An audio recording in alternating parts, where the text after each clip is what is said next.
Luciano. Boy, do we have a delightful day here in Detroit. Sun shining all day, temperature up in the high 80s. And the skies right now are completely blue and clear of clouds. It is, well, I guess a little breeze blowing toward right field, although in this ballpark you can't really feel a breeze because it's completely enclosed. It's a double-deck stadium all the way around. And while they don't have a roof over the upper deck in center field, it is still completely enclosed, so normally you can't feel much stirring of the wind here. And what wind is blowing, looking at the flags on top, seem to be blowing toward right field. Here in Tiger Stadium, 325 feet to the right field line, and then the upper deck protrudes out over the field about 5 or 6 feet, so actually you can hit the ball into the upper deck a shorter distance into the lower deck, and that's one of those drives that go high in the air and come almost straight down. In center field, it is 440 feet to straightaway center. 370 in right center. That's fairly close. In left field down the line, 340, 365 in left center, and that's a nice shot for the hitters to go at. But this ballpark in center, a lot of room. But if you can pull the ball at all to either side or even hit them to the opposite field, this is really a good hitter's park. 84 degrees, they tell us here in Tiger Stadium right now. Stepping in, Rick Manning. Stepping in for us, big smile on his face. The Cubs won this afternoon. Here's Joe Tate to tell you that it is a beautiful night for baseball. Thank you, Herb. Good evening, everybody. Jim Slayton, right-hander, his third go against the Indians this year. He's won one, he has lost none, with a 3.24 ERA against the Tribe, and Manning hits the first pitch into center field. The floor waiting for it, backs up and makes the catch. Manning flies to center field in the first pitch of the ball game. Rick came in hitting .262, 3 homers, 39 RBIs. Is now 2 for 5 in the series. Manning has hit in 10 of his last 12 games dating back to August 4th. This brings on the right-hand batting Buddy Bell. .297, 5 homers, 48 RBIs, and 0 for 4 in last night's ball game. First pitch to Buddy is a fastball, strike one. Indians apart after the game will return to Cleveland via Wright Airlines. And then tomorrow night take on the White Sox at the stadium. And tomorrow afternoon, the Wahoo Club will honor Buddy Bell. Pitch to Buddy is low. 1 ball, 1 strike. Joe Nasick coaching at third. Rocky Galavito at first. The Tigers behind Jim Slayton have Thompson at first. Whitaker at second. Trammell at short.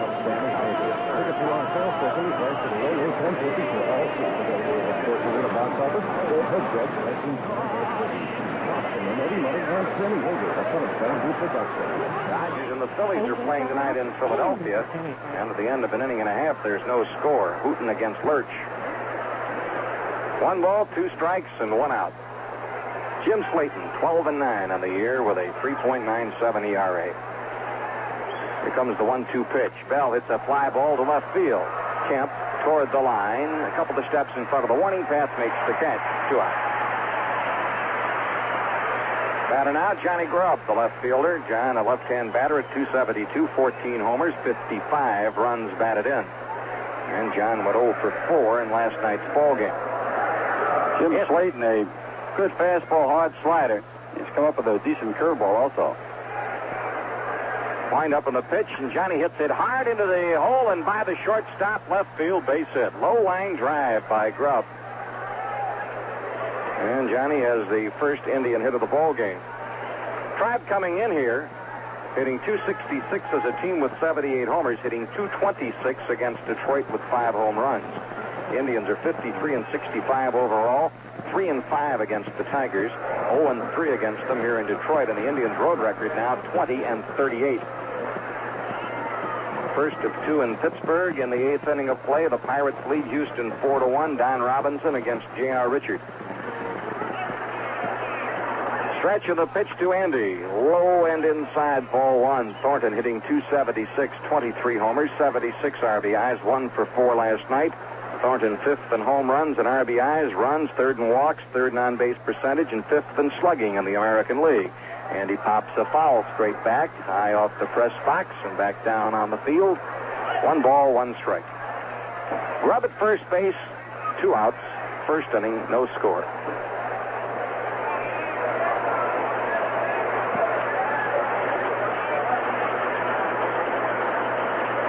Right-hander Jim Slayton looks into Milt May for the sign. A pitch Fastball high, 2 balls and a strike.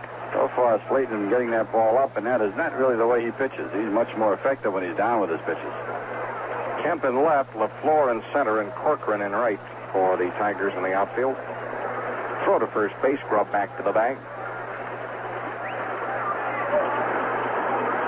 2 outs, Johnny Grubb at first base. The stretch by Slayton, 2-1 pitch to Thornton. It's a long drive to left field. Going back is Ryan LaFleur. It is gone. Home run. Andre Thornton with number 24, and the Indians take a 2-0 lead, and Herbie got another one up, and it was gone. He did. He got a fastball up, and he got it out over the plate to him. 78 RBIs for Andre. And for Andre Thornton, that is his second home run of the year against Detroit. Moves him into a tie for 4th in the American League in home runs with Don Baylor. Bernie Carbo, the batter. Carbo, left-hand batter, hitting .268, 2 homers, 14 runs batted in, 2 for 4 last night.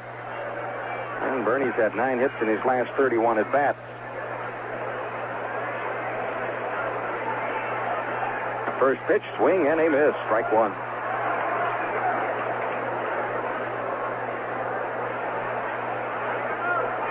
Indians jump on top. 2-0 on the home run by Thornton. Pitch to Carbo. Wraps the ball toward short. Cut in front by Mankowski, and he throws out Carbo. 5-3 on the bouncing ball taken by Mankowski, and in the inning, 2 runs, 2 hits, and nobody left.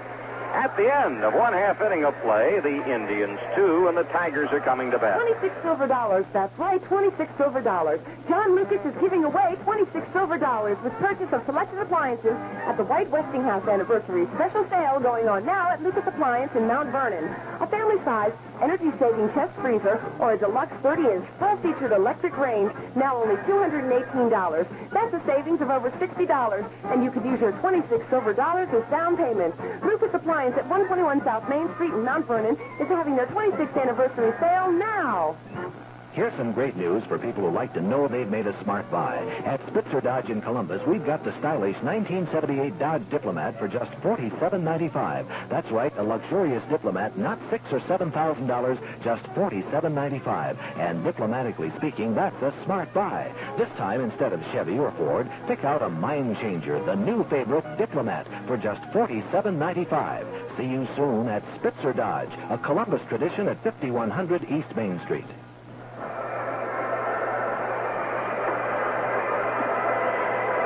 The home half of the first inning, LaFleur, Whitaker, and Staub against Dave Freisleben. Freisleben has made 1 start against the Detroit Tigers. It was his debut for the Cleveland Indians, and it was not one that he would choose to remember with fondness. The Tigers capped him for 6 in the first inning. He failed to get anybody out.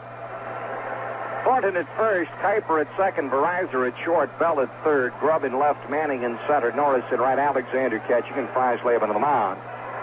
Dick Trzaskowski coaching at third base, and at first base, Freddie Hatfield.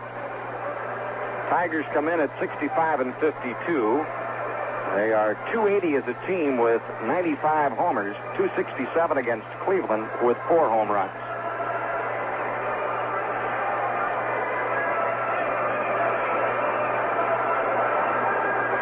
LaFleur, 7-game hitting streak. He went 2 for 4 last night and scored both Tiger runs. Hitting .292, 7 homers, 43 RBIs. LaFleur, of course, with 24 consecutive steals, needs 2 to tie Mitchell Page's American League record set in 1977. He leads the American League in stolen bases with 55 and runs scored with 96. And he owns that 7-game hit streak we mentioned on 9 for 26. He has scored a run in 6 of those 7 games. In fact, a total of 10 runs scored in the span. Freisleben looks him over, and the right-hander winds up. Here comes the first pitch of the ball game, and LaFleur takes strike 1.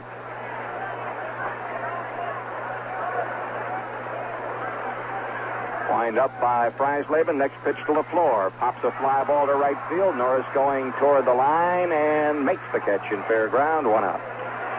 LaFleur flies to right, 1 away, and the batter is Lou Whitaker. Whitaker, a lefty, at .297, 2 homers, 41 RBIs, 0 for 3 last night. At 0 for 3, snapped a hit streak at 8 games, but he still has had 12 hits in his last 33 at-bats, a .364 average in his last 9 ball games. 1 out and nobody on. Dodgers and Phillies scoreless after 3 in Philadelphia. First pitch to Whitaker, a ball 1. San Francisco at Montreal tonight, Helicki against Grimsley. 1-0 pitch. Whitaker takes high, ball 2. Rusty Staub on deck. Here's the 2-0 pitch. Top foul, out of play upstairs on the left. 2 balls and a strike. Herb, your post-game interview with Rusty Staub last night almost became celebrity cooking when you got involved in his restaurant and his cooking. I was talking to him the other day, last time we were over here, and then after we did the interview last night. He has a restaurant in New York, and he really works at it. Wind up, and the 2-1 pitch to Whitaker slaps the ball over Bell in the left field. Grubb over to pick it up, and Whitaker turns and hangs on. That was a high hopper over Buddy Bell, sharply hit down the left field line. So to talk about Rusty Staub, and a lot of fellas will open a business, athletes, and they use that name. They might drop by occasionally, but Rusty has a restaurant. It's called Rusty's in New York. Very fine restaurant. And in the wintertime, they tell me you can find him there day and night. He really watches over the place. Rusty Staub, left-hand batter, designated hitter. He's been cooking pretty good in the American League this year. 301 his average, 19 homers, 97 RBIs, 1 for 3 with a run batted in last night. Stretch by Freisleben, pitch to Staub, and he hammers it behind the runner into right field, a base hit. Whitaker around second, digging for third. Here comes Nora's throw, cut off by Verizon. And the Tigers have runners at first and at third with 1 out. Now, Rusty Staub, in addition to be able to cook and run a restaurant, he swings that bat pretty good. And I thought last night, Joe, talking to him about why he chokes up on the bat and his particular philosophy on hitting. Really, a lot of people would take note of it, and particularly some of the ball players, because he made up his mind a few years ago that percentage-wise, he just wasn't paying off him to go down on the end of the bat and try to hit the ball 100 miles. And yet, he chokes up 3 or 4 inches. He still hit 19 home runs. He's batted in 97. Not too bad. Well, the Tigers, with runners at first and third, Staub has now hit safely in 9 of his last 10 games, 15 for 35 on that span. And he's also hit now in 5 in a row and has 10 RBIs in the 9 games. Stretch by Freisleben. And here's Jason Thompson. The first pitch, and Thompson takes high and inside, ball 1. Thompson at .297, 22 homers, 81 RBIs.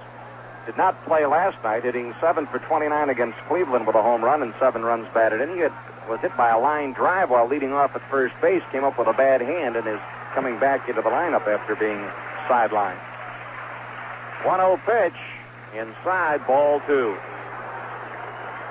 Steve Kemp on deck. Tigers trailing 2-0, but they've got 2 on with 1 out. And in this ballpark, left-hand hitters can kill you, and the Tigers can load them up if the left-handers here. Stretch by Freisleben, pitch to Thompson, fastball high and outside. Now the count is 3-0.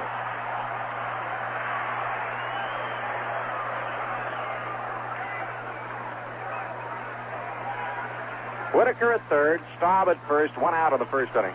Stretch by Freisleben. And the 3-0 pitch, Thompson taking all the way, strike 1, 3-1.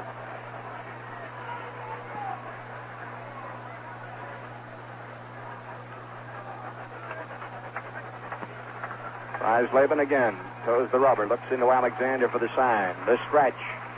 And the 3-1 pitch to Jason Thompson, ball 4 outside. The bases are loaded for Steve Kemp. Freisleben has now worked 31 2/3 innings. That is his 22nd walk in that span with 10 strikeouts.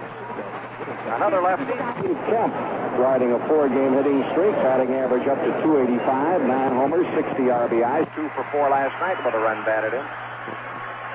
And Kemp has connected for 8 hits in his last 19 at-bats. In his last 16 games, he's hitting .385. In his last 21 games, he's hit safely in 19 of them, hitting .326. putting 18 points on his batting average in that span. Whitaker at third, Staub at second, and at first base, Jason Thompson.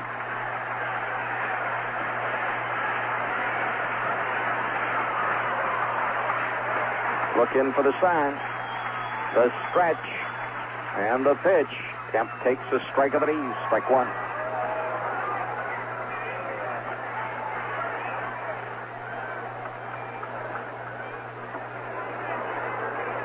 Home half of the first inning of the Tigers threatening, with the Indians leading 2-0 on Andre Thornton's 24th home run. Stretch of the pitch. Kemp takes high. 1 ball, 1 strike.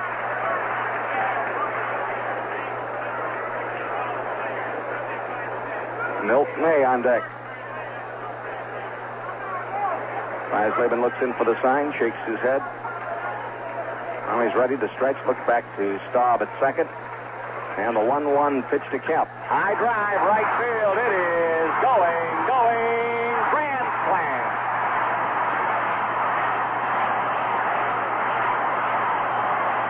It was like a breaking ball, and he got it down, but Kemp went right into it. Kemp now with 10 homers and 64 runs batted in, and it is 4-2 Detroit.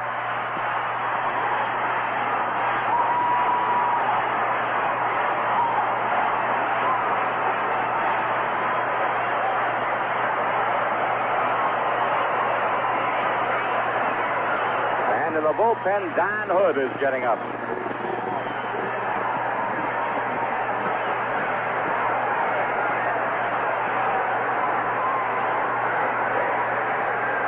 Kemp now with 5 runs batted in this series has driven in a total of 10 against the Indians this year.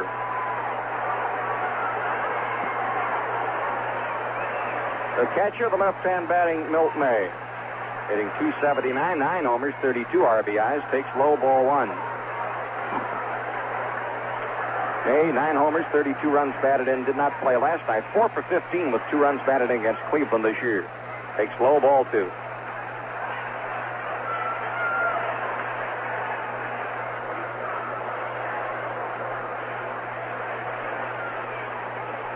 Next pitch, Kemp takes outside, ball 3, 3-0. Corcoran on deck. Wind up by Freisleben, and the 3-0 pitch. That is high, ball 4. Here comes Jeff Torborg. Second walk in the inning. Corcoran due to bat next. Don Hood in the bullpen, and he's ready because he gets ready very quickly. Torborg arriving on the mound with Alexander and Freisleben waiting for him. Tigers have scored 4 times on 3 hits.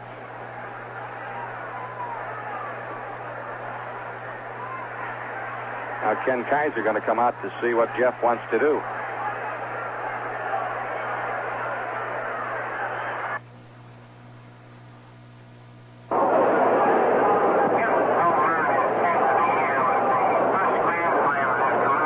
The first grand slam by Kemp. Corcoran and Kemp, or Corcoran and Staub have also gone grand slam this year, and we're going to get a pitching change of the first inning. Jeff was standing on the mound, talking and looking toward the dugout, waiting till he got a sign that Hood was ready. Well, Freisleben goes 1/3 of an inning. 3 hits, thus far 4 runs all earned on the grand slam by Kemp. He walked 2. Did not strike out anyone. Now the new pitcher will be left-hander Don Hood, and we'll tell you about Don after we take this time out.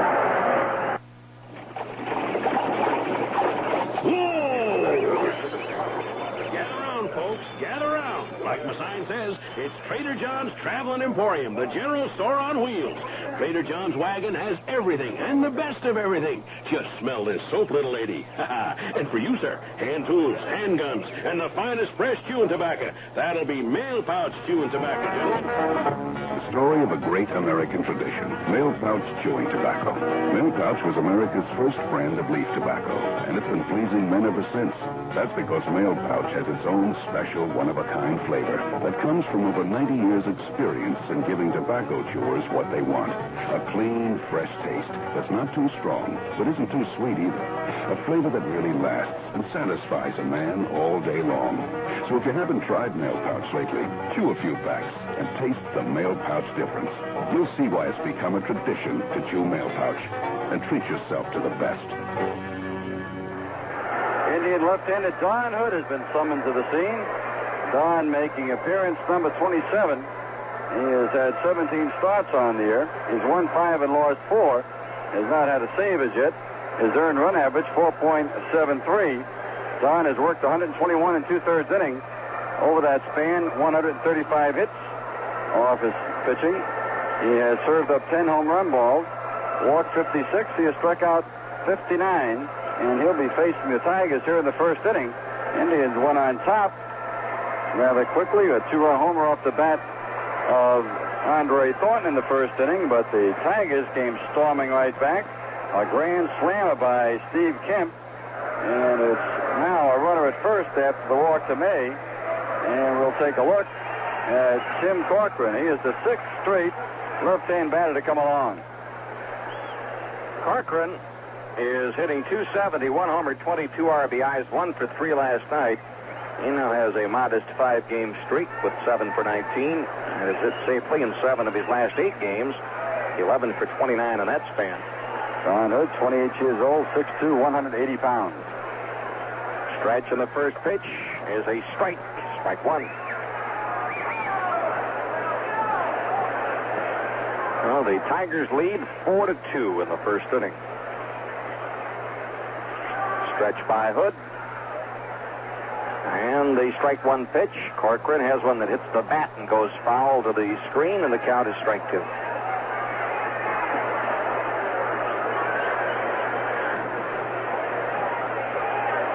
Pittsburgh 5, Houston 1. Houston batting in the 9th. That's the first of 2 in Pittsburgh. A stretch. The 2-strike pitch. Pop foul over our heads and out of play. Still strike 2.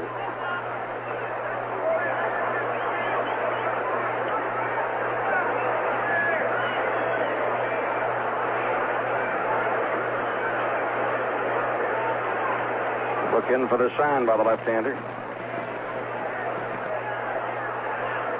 The pitch, blowing outside. 1 ball, 2 strikes.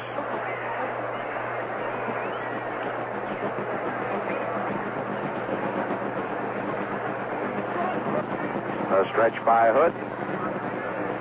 The pitch, high, ball 2, 2-2. 4-2 Detroit, and we're still in the home half of the first inning.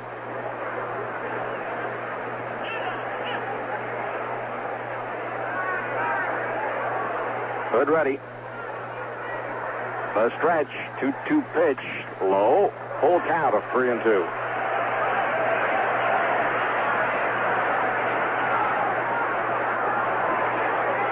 Andy Thornton's 2-run blast put the Indians on top in the top of the first, and Kemp hit a grand slam here in the home half. 3-2 pitch, runner going, bouncing foul down to the first base coach's box, and by Freddie Hetfield to the bullpen. Count is still 3 balls, 2 strikes. Bill Mankowski on deck.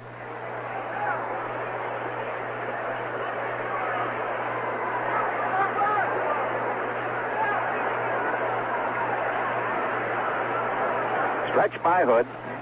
And the left-hander comes to the plate with a 3-2 pitch. And Corcoran hits a high fly ball to right center field. Norris and Manning getting together. Norris makes the catch. And May goes back to first base. 2 outs. Bill Mankowski, another third baseman, hitting .300 with 3 homers, 14 runs batted in. Tigers with 7 left-hand hitters in the lineup tonight. Mankowski did not play last night. He's 2 for 6 with 2 runs batted in against Cleveland this year. Trammell on deck. Stretch by. You want it?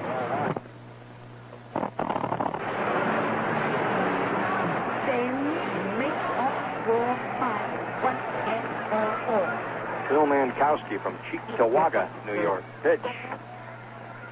strike. Knee high outside corner. 1 ball, 1 strike.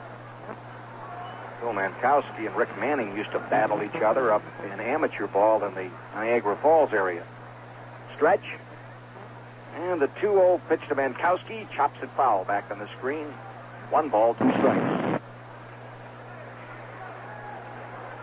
Mankowski, the 8th man to bat in the first inning.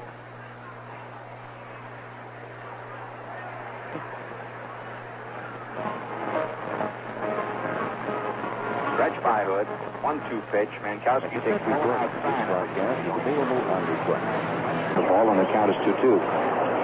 Scoreboard shows 3 balls and a strike, but it's 2-2.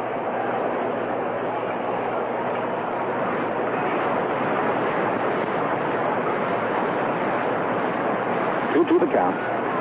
Tigers lead 4-2 with 2 outs and a man on here in the first inning. A stretch. And the pitch. Blowing outside. Full count of 3-2.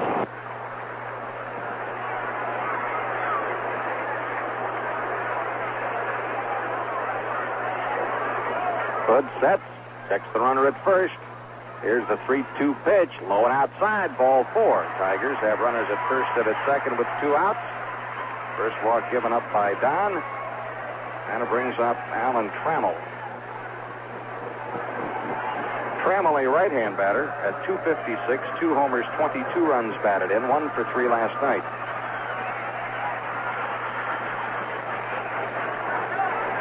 Trammell with a dark blue number 3 on the back of his home white uniform. Pirates knocked off Houston in the first of a twilight doubleheader in Pittsburgh, 5-1. Don Robinson wins his 9th.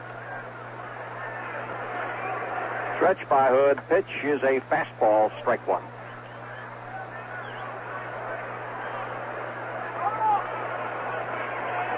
Been 2 home runs in this game thus far. Thornton hit a 2-run shot for the Indians in the top of the first. There was a grand slam by Kemp for the home half for the Tigers.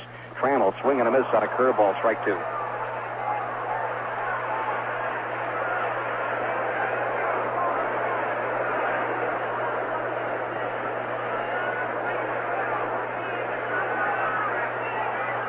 Hood looking in for the sign. Stretch, checks the runner back at second base. 2-strike pitch to Trammell. Bounces into Alexander. 1 ball, 2 strikes.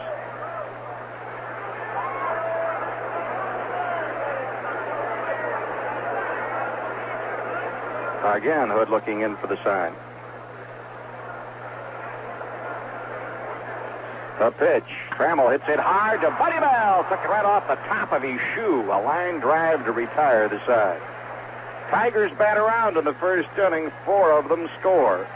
4 runs, 3 hits, 3 walks, and 2 left. At the end of 1 inning of play, Detroit 4, Cleveland 2.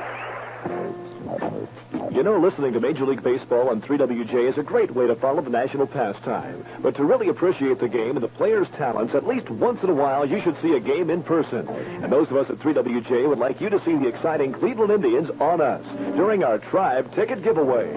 All you have to do is send us your name, address, and phone number. And every Monday, Wednesday, and Friday during the noon news, we'll draw a name to win 2 tickets to an Indians home game of your choice. If your name is drawn, your tickets go into the mail that same day. And we won't stick you out in the left field bleachers, but in box seats, so you'll be right next to the action.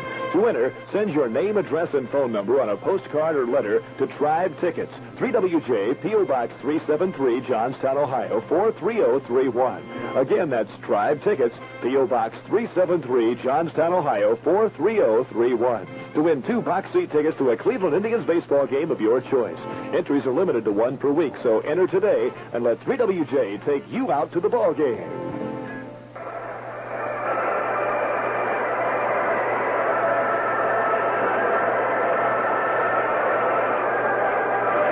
The second inning, Alexander, Norris, and Kuiper will come to bat for the Cleveland Indians.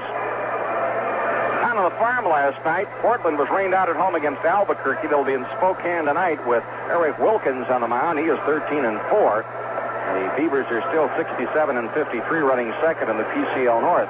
Chattanooga split a doubleheader with Nashville. Chattanooga won the first game 6-1. Gary Meltz in the winner at 4-3. Rico Bellini drove in 2. Sal Rendy went 2 for 3 with an RBI. Chris Bando was 3 for 4. And Tony Toops had a triple and 2 runs batted in. And Chattanooga lost the nightcap to Nashville 2-0 on a 2-hitter.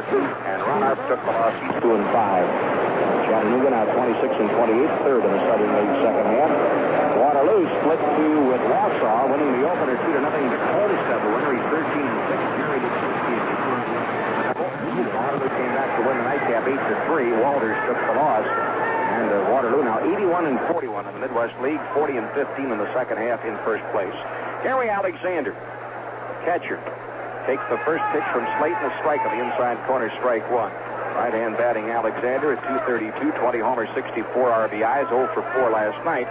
Alex tied for 6th in the American League Home Run Derby. Andy Thornton put himself up into a tie for 4th in the first inning. Pitch to Alexander, a fastball, missed the mark, and the count is 1-1. Jimmy Rice put himself all alone last night with his 29th. Wind up, 1-1 pitch to Alexander, chops the foul off the catcher. Milt May bounces back toward the seats, and a fan picks it off. 1 ball, 2 strikes. Jim Rice is having some years, leading the league with 29 home runs, 98 runs batted in, leads the league. Hits, he's had 160, that leads the league. He's second in batting average. First in total bases, first in at-bats. Wind up by Slayton on the 1-2 pitch to Alexander. High and inside, 2-2. Tigers at last look lead the American League in team batting average at 280. 2 balls, 2 strikes.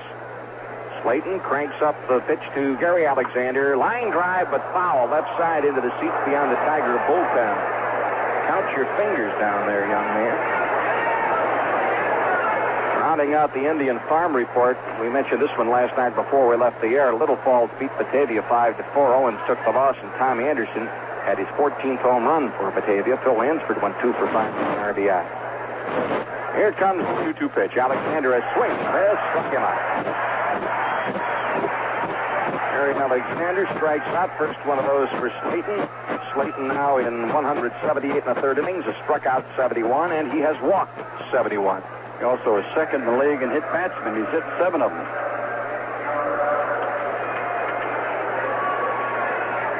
Jimmy Norris, 269 batting average, 2 homers, 20 RBIs. 1 for 4 last night. Takes the first pitch for a ball 1.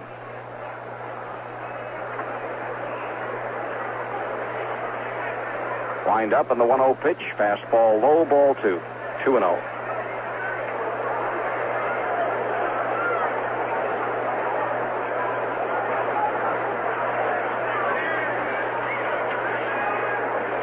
Wind up, 2-0 pitch. Norris hits it hard, and by the shortstop, Trammell into left field. Trammell took a dive for the ball, but couldn't get on the ground and out far enough to flag it down.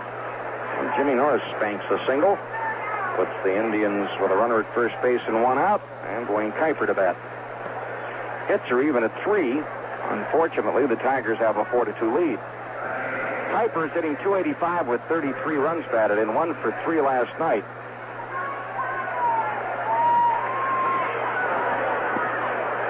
Kuiper hitting .355 on 11 of 31 in his last 9 ball games. Stretch throw to first base. Norris back to the bag. Dodgers 1, Philadelphia 0 at the end of 4 innings in Philadelphia. Pitch is a fastball low and outside, ball 1. Padres lead the Mets 1-0 after 1 inning of play as Gaylord Perry goes for his 14th win of the year against Berenguer, just called up from Tidewater by the Mets. Stretch, look to first, and the pitch.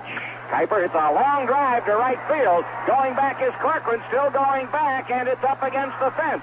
Norris around third base. They're going to send him. Here goes Kuiper racing for third. Relay throw by Whitaker to the plate. Norris scores. Kuiper at third with a triple. 4-3 score. Oh, did he bang that ball? It hit at the base of the wall and left right center field beyond the 370 mark.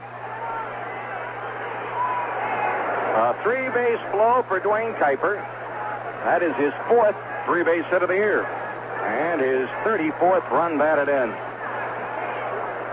Kuiper running with a knee that is less than 100%, although he said it feels good and it felt great today. He was going along pretty good. Took a head-first dive in the third rather than risk sliding. Now, the Indians now have 3 runs on 4 hits.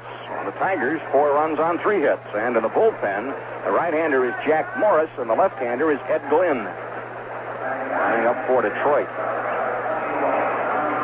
Tommy Verizar, number 9 man in the Indians order, a former Detroit Tiger, hitting .288, 24 RBIs, 0 for 3 last night, but Verizar's hitting .316 since July 1st. Pitch is a ball 1. Mankowski's playing back at third base and off the line. Tommy just looking down that way. He might decide to drop a bunt. A stretch and a 1-0 pitch to Verizar, high and inside. Ball 2. Indians have Kuiper at third base and 1 out. Chance to tie up the ball game. Well, last night was a pitcher's duel. Tonight looks like it could be a slugfest. Verizar check swing, not in time. A strike, and the count is 2-1. Rick Manning on deck.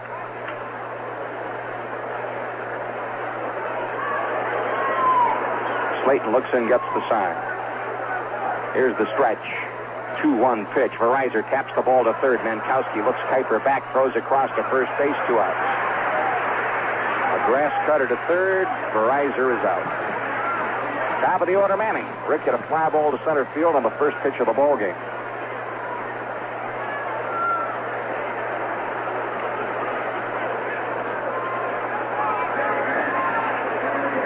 They signal from the bullpen that both Morris and Glynn are ready. Slayton from the windup with a runner at third. Pitch to Manning. Rick chops the ball back to the shortstop. Trammell picks it up, fires to first base, and the side is retired.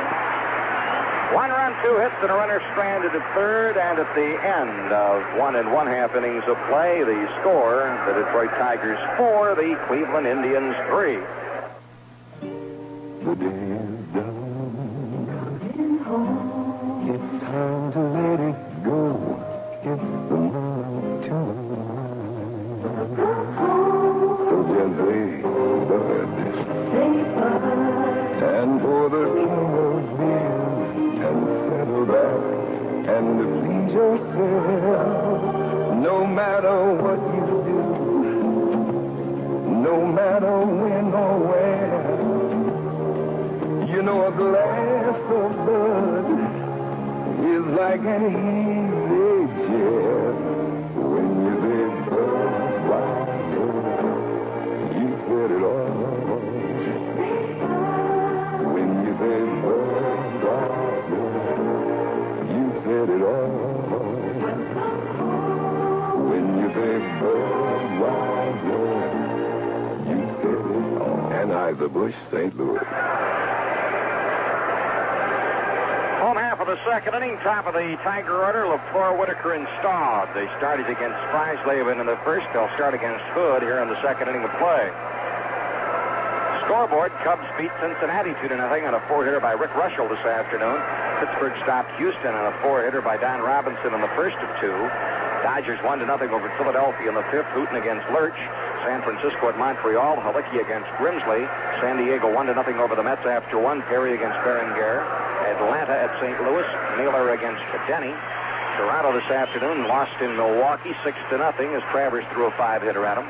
Kansas City at Minnesota. Chicago at Texas. Kravick against Mirabella. And Boston at California tonight. There's a line shot. Fair ball. No, foul. Oh, I tell you, we got a bad angle on the left field line, but I thought for sure that thing hit the chalk stripe. Ron Luciano waited a long time, and then he waved foul. That ball must have hit on the dirt just outside the line. Evidently. Strike 1. Of course, there's no dirt outside the line down there. That's raw grass. Foul ball. Strike 1. Dick Pazuski coaching at third, not putting up a beep, so I guess he had a pretty good view of it. Ron Luciano's having fun with the fans who are booing him for that decision. Here's the strike 1 pitch. LaFleur, curveball, wrapped towards second. Kuiper down, picks it. Going to throw to Hood. Safe. Hood missed the base. He didn't get there in time.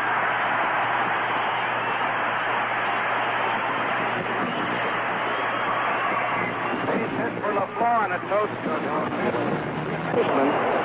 Hood tried to put his foot on the bag and missed. That's why Dow was trying to take that long stretch on the last step to get there, and he just couldn't reach it. Lou Whitaker, he started the 4-run uprising in the first inning with a high hopper over the third baseman's arm.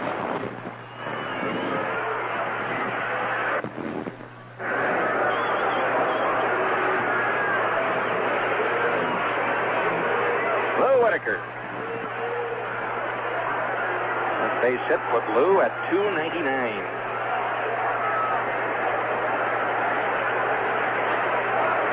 Hood looks in and gets the sign from Gary Alexander. LaFleur, a candidate to steal at any moment, takes his lead. A stretch. And the pitch. Whitaker takes low and outside. Ball 1. And of course, LaFleur at first, always a fit to go. Leads the league in stolen bases. Tigers have 76 steals as a team, and he has 55 of them. 1-0 pitch. Whitaker takes low. Ball 2. Thornton holding at first base with LaFleur. Stretch by Hood. And the 2-0 pitch. Whitaker takes high and inside. Ball 3. 3-0. Buddy Bell to the cut of the grass at third. Whitaker, a very good butter.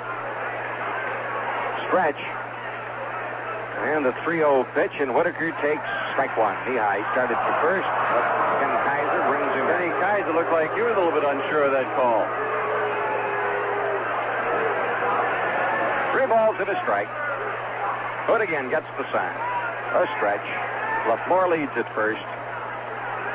And the 3-1 pitch, LaFleur goes. The pitch is a ball throw to second base, into center field. LaFleur gets up, heads to third base. Whitaker has walked, and LaFleur ends up at third. We know stolen base because of the walk, but there will be an error charged on Gary Alexander.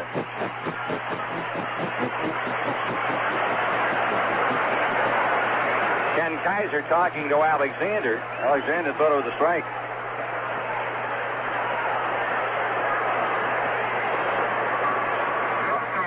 No stolen base on the walk. And it's an error on the throw by Gary Alexander. So the Tigers, the chances. Husky Staub, he singled into right field in the first inning. Now hitting .303. Stretch. Pitch. Staub takes a strike. Letter high. Strike 1. LaFleur at third. Whitaker at first.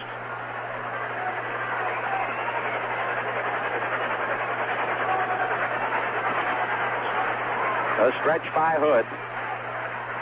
And the strike 1 pitch to Staub. He takes low. Good stop by Alexander.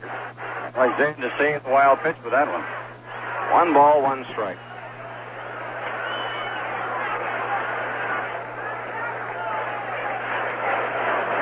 Hood looks in and gets the sign. LaFleur at third, Whitaker at first.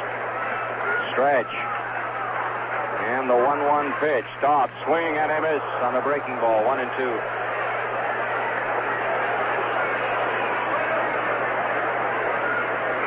Indians gave up 4 in the first on the grand slam to Kemp. And things are very nervous here in the second inning as well.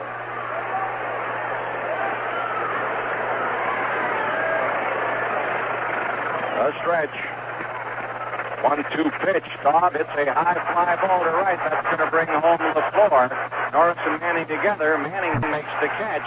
Throw will come into second base. LaFleur tracks home with the 5th Tiger run. First off on Hood.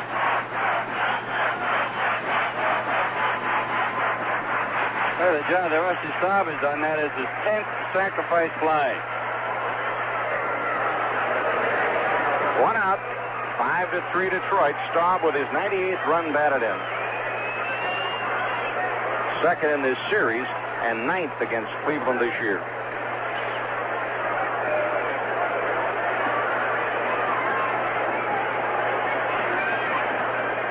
A stretch by Hood.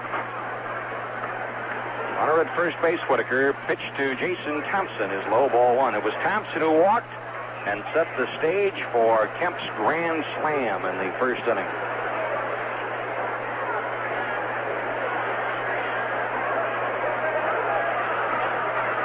Looking for the sign by Hood. The stretch, the 1-0 pitch. Thompson takes a strike to the outside corner. 1 ball, 1 strike. 5-3 Detroit. Home half of the second inning. Don Hood, the stretch. Checks Whitaker. And here's the throw to first base. Whitaker back to the bag. Dodgers 1, Phillies nothing. They have gone to the 6th at Philadelphia.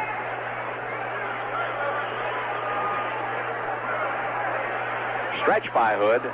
Ready with the 1-1 pitch to the left-hand batter, and Thompson hits the bouncing ball back to Kuiper. Dwayne looks at second, no, then throws to first base to get Thompson. There are 2 outs. Whitaker sliding in at second base. Here's Steve Kemp. Mr. Kemp, the first time up, had a grand slam homer, his first.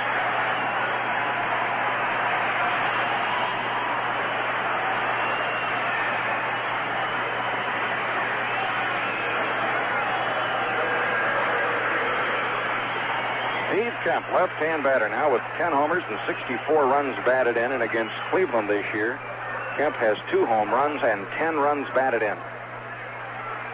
Whitaker at second, 2 outs. Stretch by Hood, and he steps back.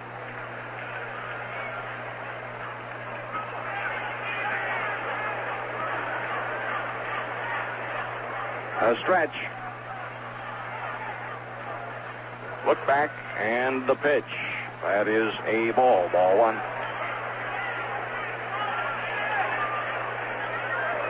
Home half of the second inning. Tigers lead 5-3. Don Hood in relief of Dave Preisleben stretches and steps back. Whitaker retreats toward the bag at second base.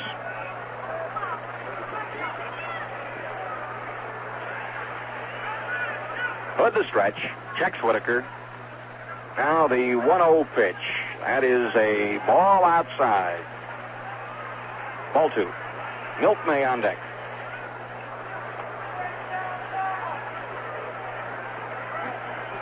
A stretch by Hood. Look back to Whitaker. Verizor bluffs in behind him and goes back at shortstop. 2-0 pitch. Kemp has one hit the handle of the bat as he was turning away. Foul ball. 2 balls and a strike. Thornton, Kuiper, Verizor, and Bell first to third. Ruff, Manning, and Norris left to right. Alexander catching, and Don Hood on the mound.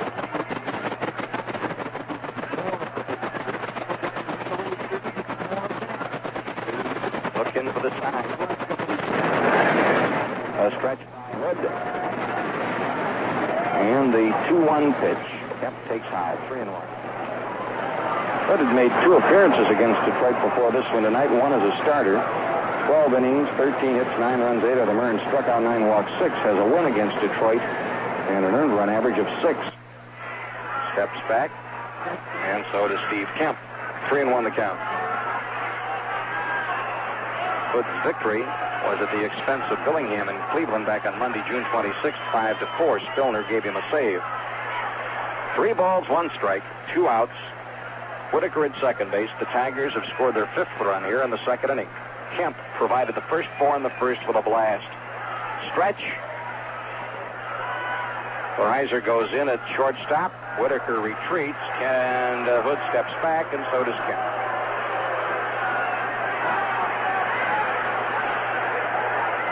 Hood ready again. A stretch. And the 3-1 pitch. There's a hot shot off the pitcher, deflected over to Kuiper, picks it up, throws to first, the side is retired. Hard grounder off Don Hood, deflected over to Kuiper. Kuiper checks to see if Hood's all right. He says that he is, and it goes 1-4-3, the side is retired. And at the end of 2 innings of play, it is Detroit 5, Cleveland 3. Because the food is so great, the atmosphere is perfect, because the prices are right, because it's just the place I like to go. Just a few reasons why so many people love to visit Angie Ethan's Natoma Cafe on the north side of the square in Newark. Whether you're stopping in for a delicious Natoma lunch or a hearty dinner or an after-hours get-together, we were friendly folks to the Natoma Cafe. Choose from a wide array of delicious menu items and beverages. The Natoma Cafe. Look for the orange and black striped canopy at 10 North Park Place in downtown Newark. Open from 11 to 11.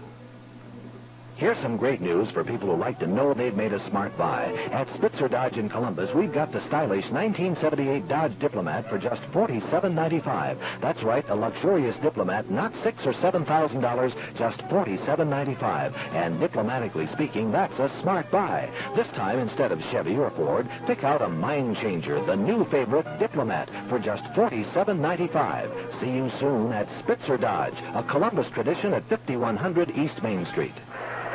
On the scoreboard in the American League, Milwaukee shut out Toronto this afternoon 6-0 on a 5-hitter by Bill Travers. Kansas City will use Larry Gura tonight at Minnesota against Erickson. That ought to be pretty good. Gura's 10-2, Erickson's 12-7. White Sox have failed in the first at Texas, Kradick against Mirabella, and later tonight Boston at California. Baltimore, New York, Oakland, and Seattle are all not scheduled. The scheduled pitchers tonight out in California, Boston to use Wright, and the Angels to counter with Ossie. That game's still about an hour and a half away. Buddy Bell steps in. Bell hit a fly ball to left field in the first inning, 0 for 1 in the ball game. Tigers leading 5-3 here at the end of 2 innings of play. Jim Slayton looks in, gets the sign. He's given up 4 hits and 3 earned runs, and Bell slaps one foul down the third base line. Strike 1. Luciano giving it a very vigorous foul indication, and the fans, of course, cheer, and Mr. Ciano responds and then points to his nose, says that was right on the nose. Well, he gives you a show. Slayton looks in and gets the sign. Here's the windup of the strike 1 pitch to Buddy. High. 1 ball, 1 strike. Thompson, Whitaker, Trammell, and Mankowski first to third. Kemp, LaFleur, and Corcoran left to right. May catching, and on the mound, the right-hander Jim Slayton, 1-1 pitch. Bell takes the fastball low, and the count goes to 2-1. Indians return home after the ball game tonight, and will open a weekend series with the White Sox tomorrow night at 7:35. Mike Crowley against Rick Lyons. 2-1 pitch. Bell takes the fastball outside, 3-1.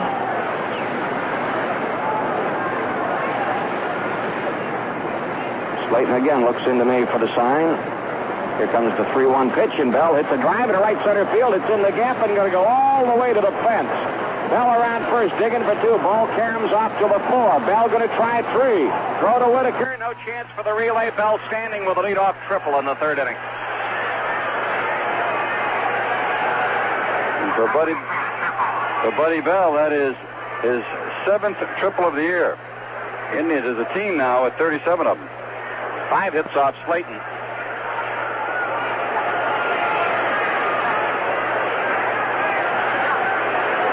On Johnny Grubb, and again Morris and Glenn get up in the bullpen. Morris the right-hander and Glenn the lefty. Johnny Grubb slapped a single in the first inning, pounces one by the mound behind second base. Whitaker gets it, throws on to first, run scores. Grubb out, but he picks up his 56th RBI, and it is a 5-4 ball game. Let's pause for station identification. This is the Cleveland Indians Baseball Network. This is 3WJ, Central Ohio's home of the Cleveland Cavaliers, Browns, and Indians. WWJ, Johnstown.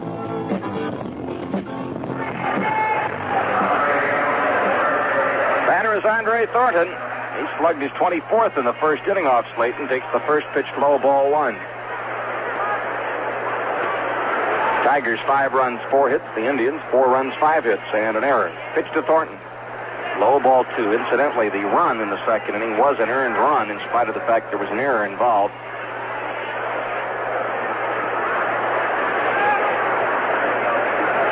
Play by Whitaker was a good one. Well, the second baseman would not have even gotten to that ball off Grubb.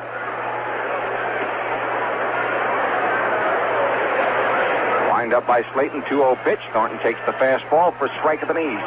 You've seen these fellas a couple of times, Joe. You start to believe what Ralph Houk is telling you. Just how good they are at shortstop and second base. That's right. Andy Thornton at bat. Here comes the 2-1 pitch. Thornton hits a line drive into left field. Kemp has to play it on the bounce. Base hit for Thornton. He's 2 for 2. And here comes Ralph Houk.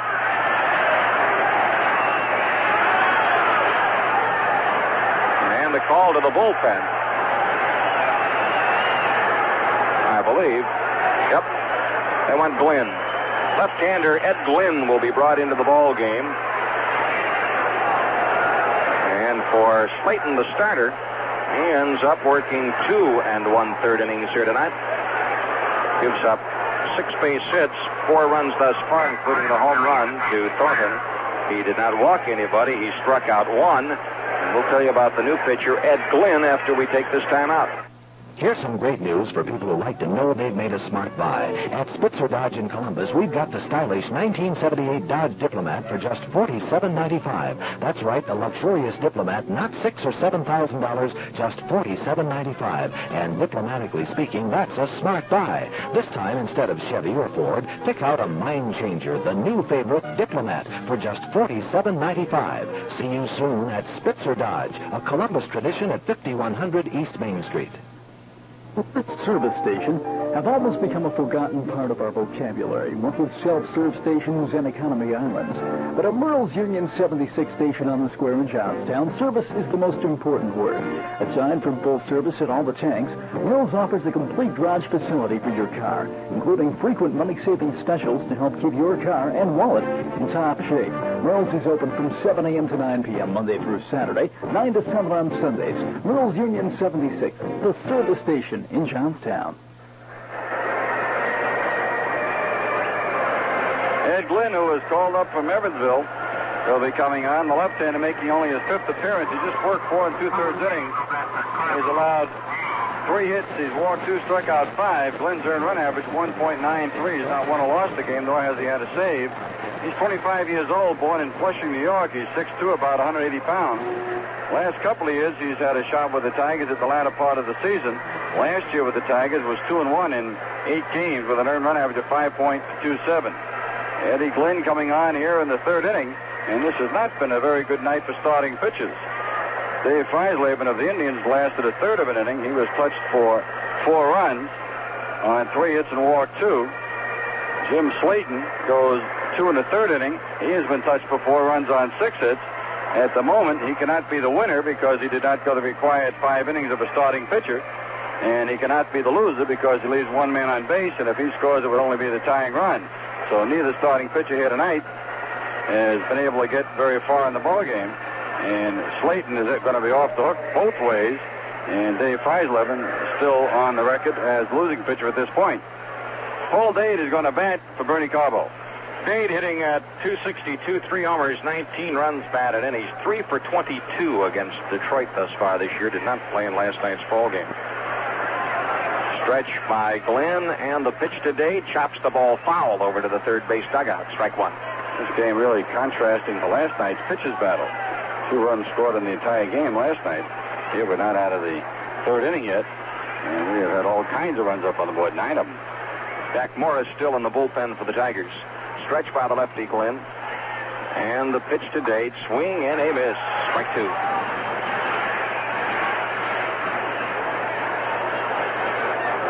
This is Glenn's first appearance against the Indians this year. Looks in, gets the sign from Milt May. Thornton at first base, 1 out, 5-4. Tigers lead. The pitch, Dade takes low and inside. 1 ball, 2 strikes. Gary Alexander on deck.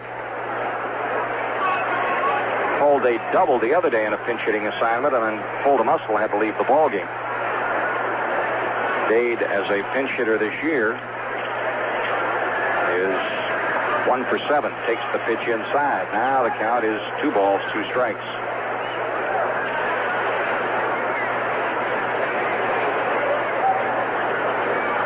Top of the 3rd at Detroit.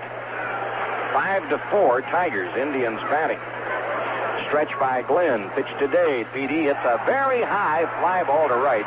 Corcoran getting in under this one and makes the catch. 2 outs. Dade flies to right. And the batter will be Gary Alexander. He struck out in the 2nd inning of play, leading off the inning against Slayton. Well, the Dodger-Philly game is now in the home half of the 7th inning, and the Dodgers still lead 1-0. Hooten against Lurch.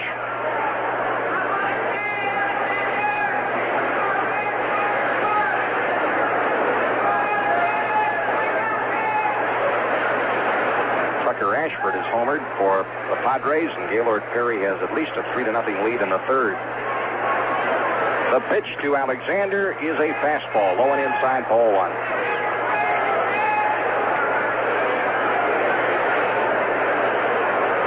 5-4, Detroit. A stretch. And Glenn ready with a 1-0 pitch. Alexander takes the fastball strike on the inside corner, 1-1. Andre Thornton getting a very substantial lead at first base, even though Glenn's a left-hand. He's got a pretty long motion. He's not gone to first base yet, so I can't say what kind of motion he has. Andre keeps getting off like that. We're going to find out. A stretch. Glenn looks. There goes Thornton. The pitch to Alexander. Swing and a miss. Mays throws. Safe at second base. Andre Thornton steals second. He did not steal that on Milt May. He stole that on the pitch because he had some jump. The third stolen base of the year for Andre Thornton in 9 tries. And a 1-2 count on Gary Alexander.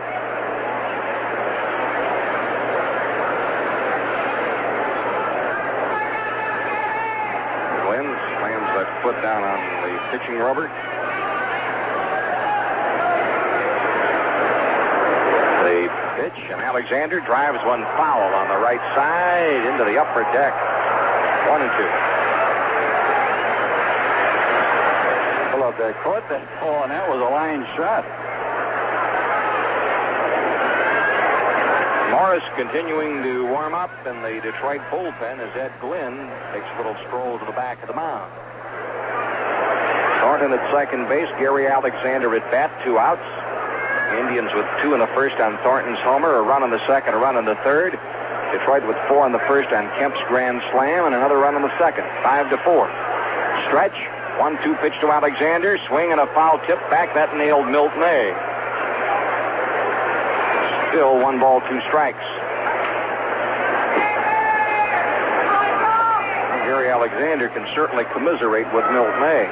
He took a few pops last night.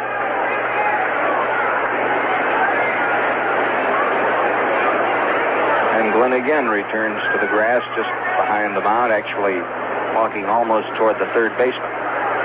Topside again, 1 ball, 2 strikes, 2 outs. Jim Norris on deck. A stretch by Glenn. And the 1-2 pitch. Fastball rammed up the middle into center field. A base hit. Here comes Andre Thornton around third base, digging for home. The game is tied at 5. Now Mr. Slayton is off the hook. Well, actually, as Herb said, he's off the hook. It's now Freisleben who's off the hook. Both starting pitches are gone from the game, and they're both gone as far as winning or losing. Gary Alexander with his 65th run batted in. Jimmy Norris will stay in the ball game and bat against the left-hander.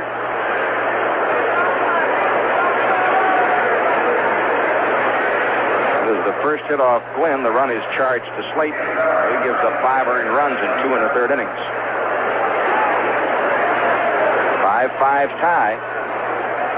Norris the batter, and Jimmy takes the curveball low, ball 1. Norris banked a single in the second inning and rode home on Kuiper's triple. Morris still in the bullpen. He's just watching things now because he's all warmed up. Indians 5 runs, 7 hits and an error. Tigers 5 runs, 4 hits, no errors. Pitch to Norris, bouncing ball up the middle. Whitaker gets it, steps on second on the dead run. Good play, and the side is retired. In the third inning of play, the Indians tied up with 2 runs on 3 base hits, 1 man left. And at the end of 2 1/2 innings of play, the Indians 5 and the Tigers 5. Good afternoon and welcome to our car wash. Would you like to see one of our menus? That's right. See, we have specials every day of the week. Sunday is Family Day. A wash is only 99 cents with a fill-up. The same on Monday for Men's Day. And on Tuesday, get your car care card double punched toward your next free wash. There's free vacuuming. And listen to this. On your birthday, just show your driver's license and get a free wash. All at our car wash at 30th in Newark and Mount Vernon and Delaware. This is Dave Smith from Dave Smith Ford. We're over here in Pataskala, which is halfway between Columbus and Newark, on Route 16. And we will save you money on a new Ford, or as you've heard me say many times, I'll buy you 2 steak dinners. Now, right now, we're having our clearance sale, summer, whatever you want to call it, the end of the 78s, get ready for the 79s. So come on over. We will save you money on a new car. We need used cars. We have a good selection. So come on over and see us, and do your best. We will, too.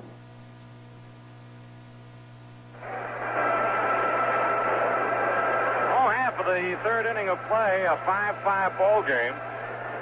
Gaylord Perry has now been spotted a 5-0 lead in New York as the Padres have knocked out Berenguer. And the reason we had not heard anything from Montreal, that has been raining, and that game was delayed in the first inning by an hour and 15 minutes of wet stuff. And they have now gone one scoreless inning, San Francisco against Montreal. Atlanta and St. Louis are scoreless after 2. Naylor against Denny. Batter is Milt May. May walked in the first inning of play, the last man that Kreisleben faced. Something going on down below. Ken Kaiser, the umpire, walked all the way over to the railing next to the screen, and he was in a shouting match with a fan, and the fan finally turned and left, and the gendarmes are going down the ramp after him.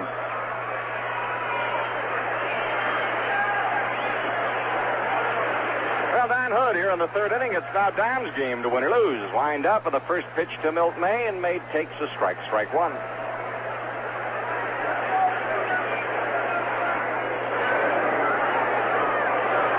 Hood ready with the strike one pitch. May hits the curveball. Long way to right field. It is upper deck. Home run. 6-5 Detroit. That is May's 10th home run of the year.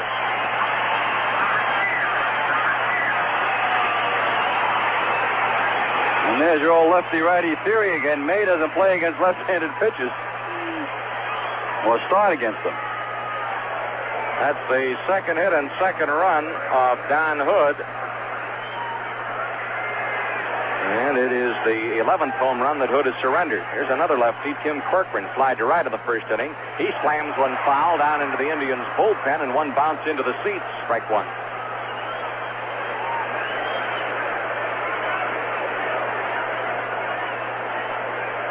It is now 6-5 Detroit.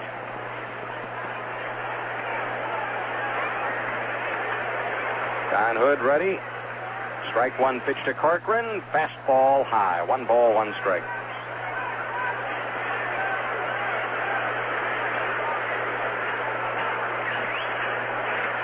Wind up by Hood. 1-1 pitch. Bouncing ball foul by the first base coach, Freddie Hetfield. 1 ball, 2 strikes.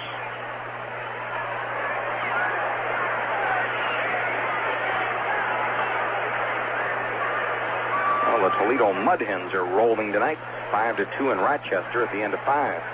Kelly with a grand slam homer for the Mud Hens. 1-2 pitch. Bouncing ball back to Kuiper. Second baseman 2 steps toward the bag, grabs it and throws him out. 1 out in the third inning. Bill Mankowski, third baseman, walked in the first inning of play. Mankowski with a .300 batting average, just as he had at the outset of the ball game.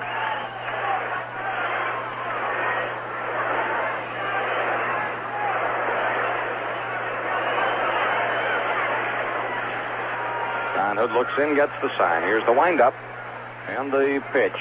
Mankowski takes low, ball 1. Well, the scoreboard shows the Indians with 2 in the first, 1 on the second, 2 in the third. Tigers with 4 in the first, 1 on the second, 1 on the third. Pitch to Mankowski high and inside. Ball 2. 6-5. Detroit Tigers batting in the home half of the third inning. 2-0 pitch. Fastball inside. Ball 3. 3-0. Alan Trammell, the shortstop, on deck. Hood ready with the 3-0 pitch. Mankowski takes low, ball 4. Ball rolls behind home plate. Alexander trots down to get it. And Mankowski checks in at first base. Second time Mankowski has walked tonight. Hood has passed him both times.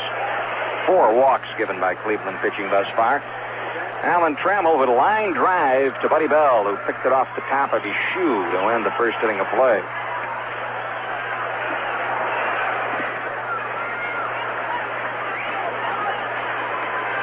Ron LaFleur on deck.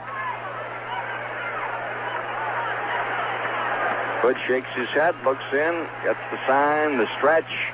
First pitch to Trammell. Curveball, a strike of the knees, strike 1. You're telling me about Trammell. He's a young man, just 20 years old, and he's coming out here taking a half hour and 45 minutes extra batting practice in the afternoons. And he was really losing weight, and finally Ralph Houk discovered he was getting out here before anybody else was working out so long. He said, hey. Trammell tops one, third base side of the mound. Grabbed by Hood. Going to go out to second base. Bad throw into center field. Manning comes in to get the ball, and the throw to second base. No, Manning hangs on to the ball, and there are runners at second and third. The field is choice in an error one. A chopped ground ball to the third base side of the mound. Hood elected to go to second base and threw it on a bounce into center field.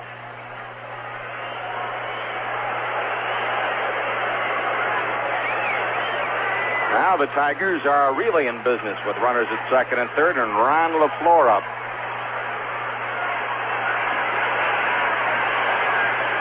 Second Indian error of the ball game. LaFleur has flied to right. They got the intentional walk. And he's getting the free ticket to first base. Loads them up. Third walk given up by Hood. Last time the Tigers had the bases loaded, it was bye-bye. And nobody throwing in the Indian bullpen, so it's going to be up to Don.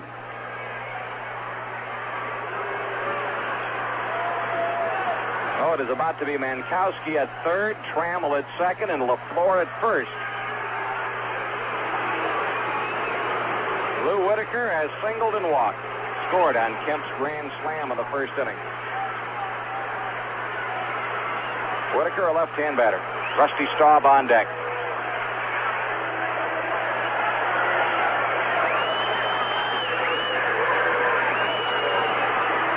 Well, Don Hood, surrounded by Tigers, looks in and gets the sign from Alexander. Here's the stretch. And the pitch to Whitaker. Outside, ball one. There is no place to put him. The bases are loaded. Now we'll get some action in the Indians' bullpen. It's going to be Sid Manji. And that's it at the moment anyway, just Manji. The stretch. And the 1-0 pitch to Whitaker. Whitaker checked his swing and checked in time. Ball two on a curveball.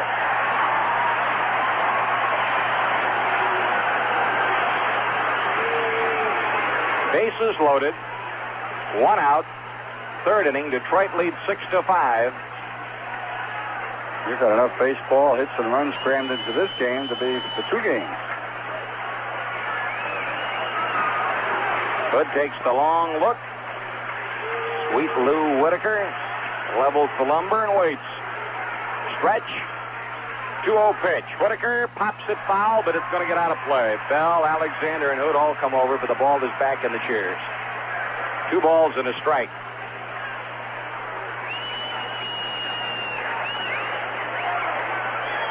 This is the home half of the third inning.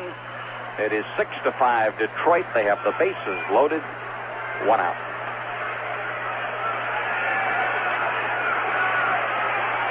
Hood looks in and gets the sign. Taking the long look. The stretch. And the 2-1 pitch. Whitaker takes low, and Alexander saved that ball. Oh, my. That was close to a wild pitch, and even closer because the ball hit just in the front of home plate, and it almost hit that front corner of the plate. And when that happens, you never know where it's going to bounce. 3-1 the count. The stretch. The pitch. Whitaker bounces the ball up the middle. Kuiper tags LaFleur, throws to first, double play, and they're out of the inning. Oh, my, that was a little too nervous for anybody's comfort. 1 run, 1 hit, 2 walks, 2 left. At the end of 3, Detroit 6, Cleveland 5. Here's some great news for people who like to know they've made a smart buy. At Spitzer Dodge in Columbus, we've got the stylish 1978 Dodge Diplomat for just $47.95. That's right, a luxurious Diplomat, not $6,000 or $7,000, just $47.95. And diplomatically speaking, that's a smart buy. This time, instead of Chevy or Ford, pick out a mind changer, the new favorite Diplomat, for just $47.95. See you soon at Spitzer Dodge, a Columbus tradition at 5100 East Main Street. The Technical Rubber Company in Johnstown is growing with its hometown. Tech Rubber is now known the world over for their superior tire and tube repair products and accessories. Tech is a home-owned and operated business that cares about its employees and its hometown.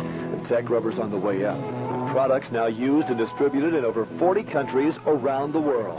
Tech Rubber, featuring a complete line of dependable tire and tube repair products and accessories. The Technical Rubber Company, Incorporated, in Johnstown, Ohio. Jack Morris, a right-hander, coming on to pitch for the Detroit Tigers in the fourth inning. Ed Glynn went 2/3 of an inning, gave up one hit, and is now out of the ball game, except technically he could be the winner, although it's an official scorer's prerogative. If, say, Morris should come on and pitch super the rest of the way, he could well get the victory, but that remains to be seen. We've seen Morris before. He's a right-hander at 6'3", 195 pounds on the year, 20 appearances, including 5 starts, and in 74 innings, he's won 2, lost 4 with a 4.38 ERA. And against the Indians, he made 1 relief appearance, went 4 1/3 innings, started off by retiring 12 men in a row, and then ran into control trouble, and ended up taking the loss in that day game over in Cleveland early in the year. Herb? Thank you, Joe. And hi again, everybody. The Indians, trailing by a run, will send Dwayne Kuiper, Tom Bereiser, then the top of the batting order. Boy, we have a wild and wacky affair going tonight. 6-5, Tigers lead. Morris pitches, bouncing ball shortstop. Trammell gets a big hop, hangs on, throws, gets him. Ball took a funny bounce on him, almost went over his head, but he was tall enough to reach and grab it. 6-3 on the out, one-man gone here in the fourth inning. And the batter, Tom Bereiser. Johnny Morris was scheduled to be a starting pitcher for the Tigers. They thought he was going to really be fit right into their plans, but he came up with some arm troubles in the spring. He's been working his way back. Got a good fastball. Delivers it, swing and a miss, strike. Came up to the Tigers at the end of last season, won 1 and lost 1. This is only his 3rd year in professional baseball. 1 strike pitch. Fastball is high and outside. First time up, Bereiser thrown out by Phil Mankowski, the third baseman. Indians trail by a run here in the 6th. Change up, bounce toward third. Mankowski to his right, grabs, throws, he gets him. Mankowski going to his left, not his right. Mankowski almost stumbled on that ball because it was hit off the changeup. Mankowski going to his left, ball took a funny little skip and he stayed right with it. 2 up, 2 down, fourth inning. Here's Rick Manning. His fly to center, grounded out to the shortstop. Sid Manji continues to warm up in the Indians' bullpen. Fastball, delivers it at the knees. A strike over the outside corner.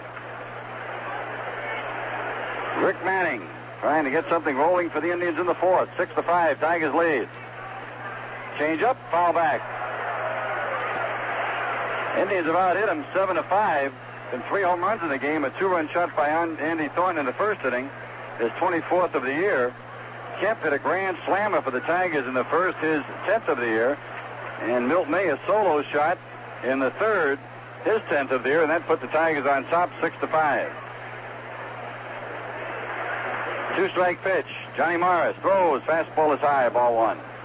On deck, Buddy Bell. Tomorrow night, Indians take on the White Sox at the stadium, and that's going to be bowler's night.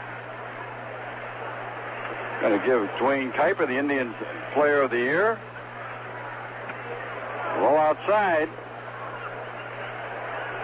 And Kuiper will be honored in 3 game ceremonies, and he'll get a bowling ball, a bag, and shoes, and copies of the Kegler bowling newspaper for all the fans when they come in tomorrow night. 2 balls, 2 strikes. Fastball missed outside, full count of 3-2. Buddy Bell on deck, and he'll be honored tomorrow afternoon by the Wahoo Club. Wahoo Club luncheon open to the public, of course, 12 o'clock noon at the Bond Court Hotel. Harry Jones will be the MC. Dwayne Kuiper will be there. Down low, ball 4 with 2 men out. A walk to Rick Manning, and that'll bring up Buddy Bell. First walk-off Morris, the 3rd pitcher for the Tigers tonight. We're just into the 4th inning. Buddy flied to left his first time, tripled to right center in the 3rd inning. Buddy's 7th 3-base hit of the year. Manning at first. Minnesota just hit the Kansas City Royals with 4 in the first after the Royals had 3. It sounds like the scenario of our game, I should say. Check to the runner Manning, the pitch. But he swings and drives from the left field. Back goes Kemp. That's the warning path. He's there and he has it. Well, Buddy had it going in the right direction, just not quite enough oomph. Line drive to left. Fourth inning for the Indians. No runs, no hits, no errors, a man left. We go to the last half of the fourth inning. The score: the Detroit Tigers 6, the Cleveland Indians 5. The day is done. It's time to let it go. It's the moment to unwind. So just say bud. And for the king of beers, and settle back and please yourself. No matter what you do, no matter when or where, you know a glass of bud is like an easy chair when you say Budweiser. Let me tell you something I learned a long time ago. When you work hard, you ought to relax. Easy. That's what Budweiser's all about. When you say Budweiser, you say it all. Anheuser-Busch, St. Louis.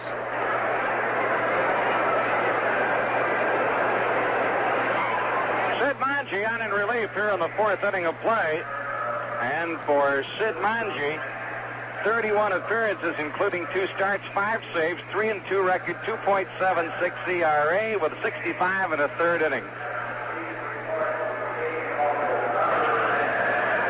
Manji against the Detroit Tigers, 6 appearances already, including a save, covering just 5 innings. He has no won or loss record and a 1.80 ERA against Detroit. And they tell us Don Hood left the game because of back spasms. Here's Rusty Staub. He has gone 1 for 1 with a sacrifice fly and a single. Swing and a miss, let a high fastball, strike 1. Rusty Staub's RBI in the second inning, 98th of the year. Strike 1. And the pitch. Curveball stays high. 1 ball, 1 strike. It'll be Staub, Thompson, Kemp here in inning number 4. 6-5, Tigers lead it. Fastball is low. 2 balls and a strike. Indians have 5 runs, 7 hits, and 2 errors. Tigers 6 runs, 5 hits, no errors. Indians have left 3 on the bases. The Tigers are stranded 5. Bouncing ball off a check swing, first base side, rolls down to Andy Thornton. You know, we're not without our rooters here tonight. Nick Pimpus from Maslin, Ohio, originally from Maslin, lives here in Detroit now. His mom, Jim and Polly Pimpus, and Sparrow Pimpus down here in Maslin, Ohio. They have the donut kettle, and Nick tells us he's moving back to Maslin in the next couple of weeks. So Nick Pimpus returns to Maslin. That'll be Maslin's game. Real Indian fan. Foul ball back to the left of the screen, sailing downstairs. And looking downstairs over as I peek over the side here, the Bird, Mark Vidrich, sitting down, observing the game tonight. He, of course, has been placed on the 60-day disabled list, which will take him through the end of the year. Inside and high underneath his chin, 3-2. Irvin, that ball game at Philly, the Phillies tied the Dodgers 1-1 after 7. The Dodgers came back with 4 in the 8th. Oh, boy. Dodgers starting to make a run at it. Curveball line, foul over the head of Coach Freddie Hatfield down the right field line. Rusty Staub battling Sid Manji.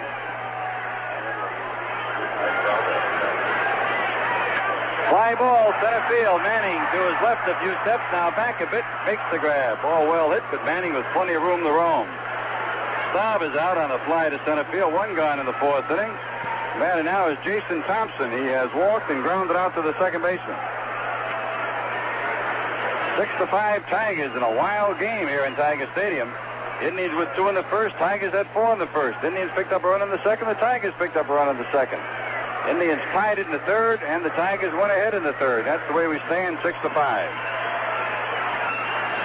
Thompson facing the left-hander. Manji delivers. Fastball is high, ball 1. Sid Manji, Indian left-hander, looking in for the sign. On deck, Steve Kemp. Side-on fastball, broken bat, looping fly ball right field. That'll drop a base hit. He threw him the side-on fastball, and he jammed him with it. But Thompson, strong enough with the broken bat, gets the base hit. That's for the Tigers, their 6th hit. Man out, man on. Here's Kemp. He has been a headache. A grand slam home run his first time up. Next time up, hit a shot back through the middle that was ticketed for a base hit, but it ran into Don Hood, bounced off Hood, into the hands of Kuiper, who threw him out. Kemp now with 10 home runs, 64 runs batted in. Left-hander facing left-hander. Thornton not holding against the runner at first. Fastball drills it over the outside corner above the knees, a strike. Buddy Bell wide of the line at third and right at the edge of the grass. Milt May on deck, led Donut up on the barrel of the bat, loosening up. Curveball slips it over the outside corner, strike two. Tomorrow night, Indians in the stadium facing the White Sox. And for the Tribe, it'll be Rick Wise and Mike Trolley going for the Sox. Side-on fastball missed outside, not by very much. 1 ball, 2 strikes. White Sox lead the Texas Rangers tonight, 3-0. And he does. 2 men down with a runner at first. And the left-hand hitting catcher, Milt May. He has walked, he has homered, his 10th home run of the year. Solo shot went into the upper deck, leading off the 3rd inning. Put the Tigers ahead 6-5, and that's how we stand now in the 4th.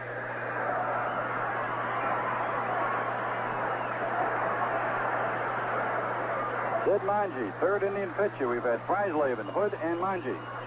Tigers have used Slayton, Glenn, and Morris. Fastball, strike to the knees, outside part of the plate. Good fastball by Monge. Neither starting pitcher will be involved in a decision in this game. They both left early, and it's being pounded around. Swing and a miss. Fastball inside at the letters. Sid Monge, this season has progressed. He has gained in confidence, and his direct relationship, his fastball has really been zooming. More relaxed out on the mound now. When he throws the ball, it not only has the velocity, but it moves a lot. Sidearm fastball outside. Ball 1, strike 2. I'm up with a pretty good curve and fine slider. 1 ball, 2 strikes. 2 men out, a runner on. Down low, not by very much.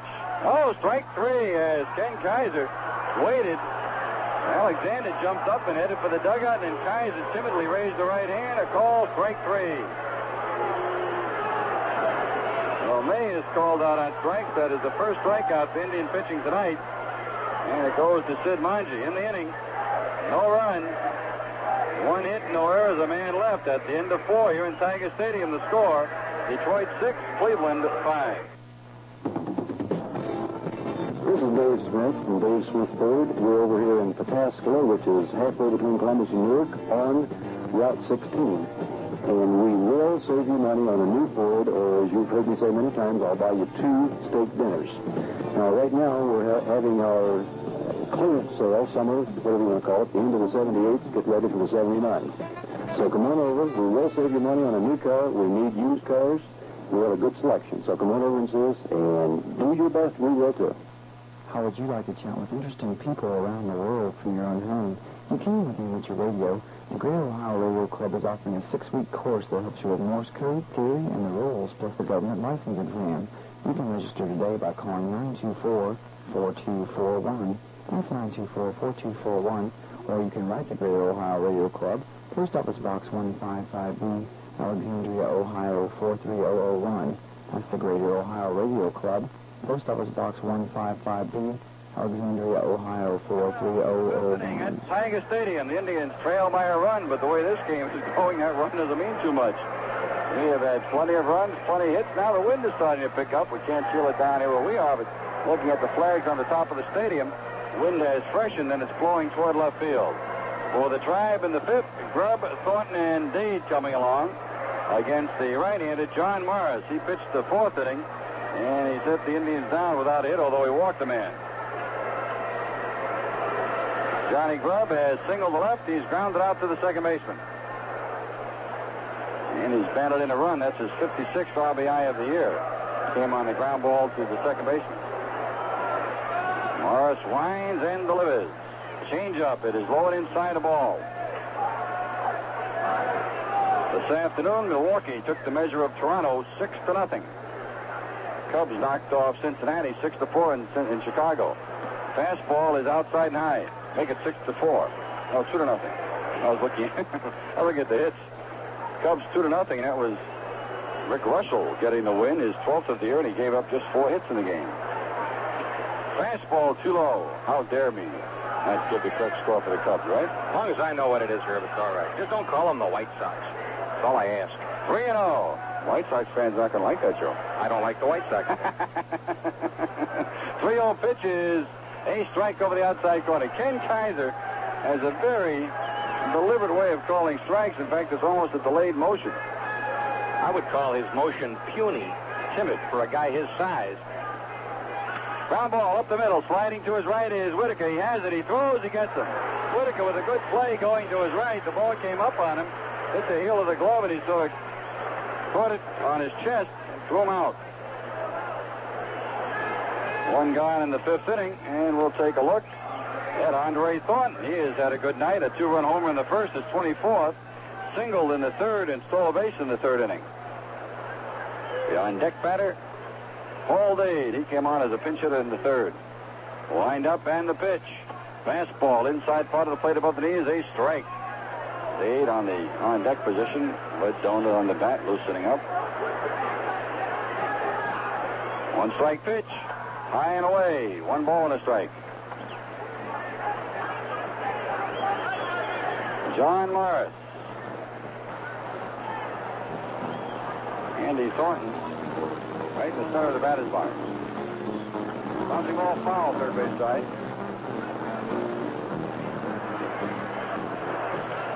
John Morris, but they call him Jack.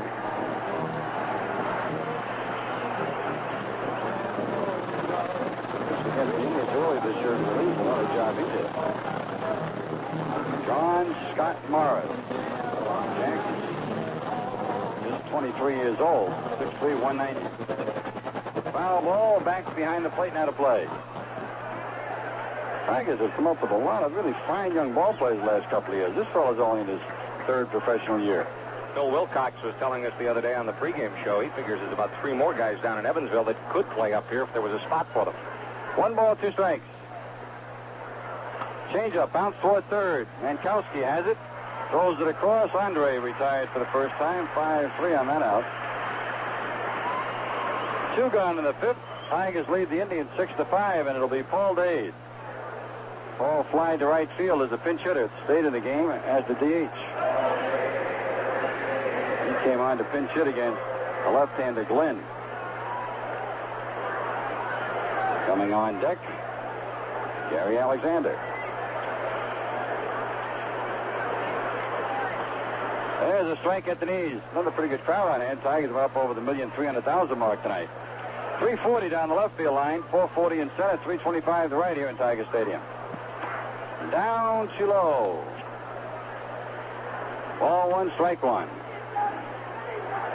Morris takes off his cap, pulls it back on. 1-1 pitch. Fastball is above the letters. 2-1. Outfield playing pretty much straight away for Paul Dade. And in right field, Corcoran probably giving him more than the right field line than you see many right fielders. 2-1 pitch. Swing and a miss. He blew a fastball right by him. Good fastball by Jack Morris. When Morris came on against the Indians in relief on June 29th, he retired the first 13 men in a row and then lost control in the 8th and the game. 2-2 pitch. Foul ball right side, goes upstairs and out of play. Tiger Stadium. They are revamping Tiger Stadium. They've put all new seats in the lower deck. A bright blue, deep blue, I guess you'd call it. And next year they'll do a little bit more, do the upper deck. 2 balls, 2 strikes. High pop foul, right side, chasing down the bullpen. Way goes Corcoran. He runs out of room. Ball lands in the first or second row behind the Indian bullpen dugout. 2 balls, 2 strikes, and 2 and out. Indians trailing 6-5 here in inning number 5 at Tiger Stadium.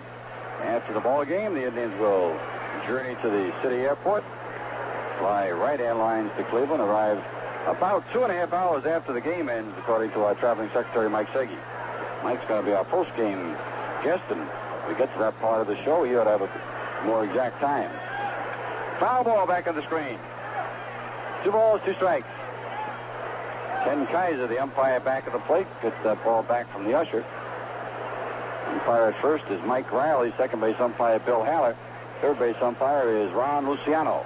2-2 pitch. Line drive, foul, right field again, bouncing on the mounds in the bullpen, up against the railing and down onto the track area. Fan had his hand on it, couldn't hold it. New supply of baseballs trotted out for the home plate umpire. Indians play the White Sox Friday night, Saturday night, and a single game on Sunday. Then they hit the road again. Come on down and see us over the weekend. 2-2 pitch. Line drive. Base hit to left field. Paul Dade hung with him. Fouled off several 2-strike pitches. He broke his bat right in half. Bat boy picking it up in the batter's box looking at it. But he will trade a broken bat for base hit any day. Indians get their first hit off Jack Morris, collect their 8th hit of the game, and bring Gary Alexander to the plate. Gary has struck out. He has single to center. Gary's first look at Jack Morris. Well, Gary, a pretty good fastball hitter. Jack Morris, a good fastball pitcher. And strength will battle strength. Fastball, it is you call that a strike? Ken Kaiser back there, I'm not sure. I think it was a ball. Ball 1. Kaiser started the turn, moved the hand, then just sort of stayed there and stared. Down too low. 2-0. Gary Alexander, he has cracked 22 home runs, has 65 runs batted in. Indians trailing by a run. Gary could turn it around with one swing of the bat. Fastball is inside and high. It's 3-0. On deck, Jimmy Norris. Jack Morris with a 3-0 count. Alexander's had a look to Joe Nosick. Let's see if he gets the green light. Dade is first, 2 minutes down, 5th inning. Swinging a ground ball, shortstop, grabbed by Trammell, throws to the second baseman covering. And on the 4th out, fielder's choice 6-4. The Indians in the 5th, no runs. They had 1 base hit. There were no Tiger errors. 1 man is left. We go to the middle of the 5th inning. The score, Detroit 6 and Cleveland 5.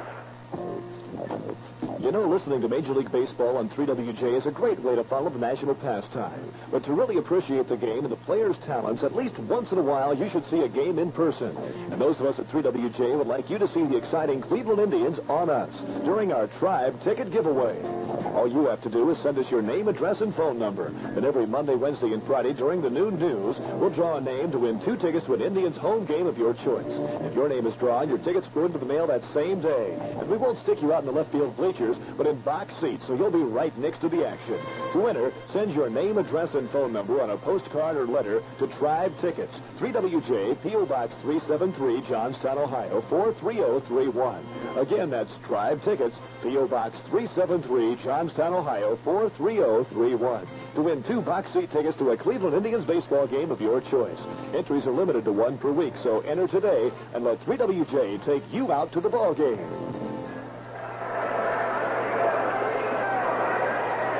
We go now into the last half of the 5th inning for the Tigers. Corcoran, Mankowski, and Trammell coming along against the left-handed Sid Monge. Monge, the 3rd Indian pitcher. We've had Freisleben, who worked a 3rd of an inning, gave up 4 runs on 3 hits and 2 walks. Don Hood in 2 2/3 innings, 2 runs on 2 hits and 4 walks. One of those walks intentional. Sid Monge last inning gave up a hit, and he also struck one man out. Corcoran is 0 for 2, fly to right, grounded to second. Left-hand batter against the left-hander Sid Monge.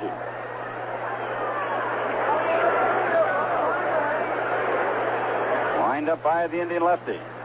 Curveball is swinging and a miss, strike 1.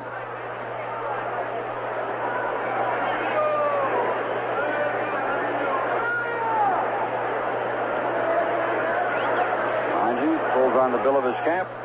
Corcoran backs away.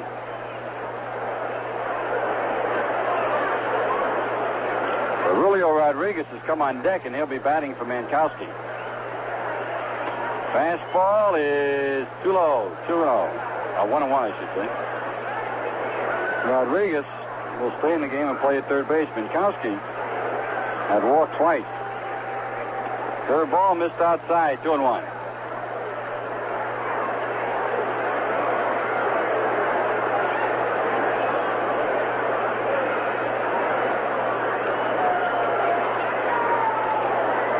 Wind up and the delivery.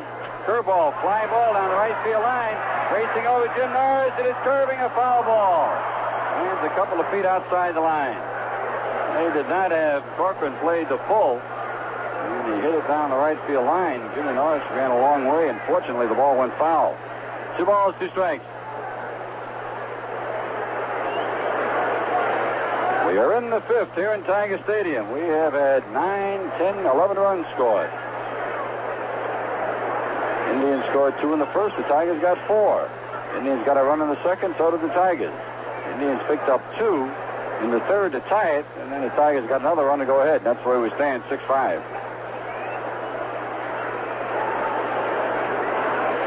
Inside and high, 3-2. Tim Corcoran, he is opening the 5th for the Tigers.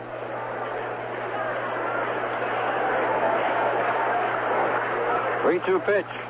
Foul back off the mask of catcher Gary Alexander. Tigers have used Slayton, Glenn, and Morris. New ball for Sid Monge. Doesn't like it, he'll get another. Slayton lasted 2 1/3 innings, touched for 5 runs on 6 hits. Glenn in 2/3 of an inning, no runs on a hit. Morris has worked 2 scoreless innings. High drive, right field. Morris going back at the warning path. It's gone up against the face of the upper deck. Oh, it hit the glove, I guess, and around into third base goes Corcoran.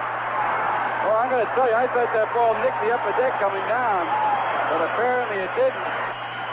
Morris jumped up against the fence in right field, and I'm not sure whether it hit the glove at the top of the fence, but it goes to triple. It seems like that ball may have nicked the upper deck. Well, that's the one unfortunate thing is we've got a bad angle looking right at the upper deck. Came very close. The ball hit the top of the fence and Norris' glove as it came down. I think Jimmy was fooled a little bit because he thought it was going to hit the upper deck. He may have lost sight of it because the upper deck protrudes. Right. At any rate, it goes as a 3-base hit. And the Tigers send up Aurelio Rodriguez to hit here in the 5th inning. Rodriguez, the veteran third baseman, hitting at .262. He has had 6 home runs with 34 RBIs. The Indians bring the infield in. The pitch. Fastball right through the middle, waist-high strike. Good fastball by Monge to Rodriguez. Tigers have had good pitch hitting, .278 collectively with a home run and 10 RBIs. Check to the run of the pitch. Fly ball left field. Over goes Johnny Grubb toward the foul line. He is near the foul line. He grabs it. Here's the tag. Here's the throw. Here's the slide and out at the plate. Johnny Grubb goes right on the money. The fly ball to left. Double play. 9-7-2 on the out. Good throw by Grubb. He got in good position.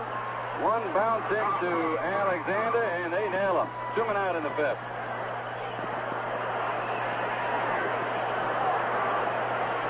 Six to 5, Indians trail.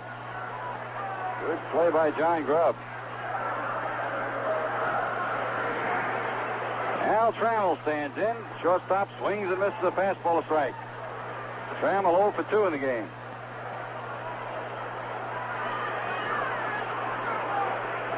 Wind up. Monge throws. Fastball right down the outside part of the plate. Knee-high, a strike.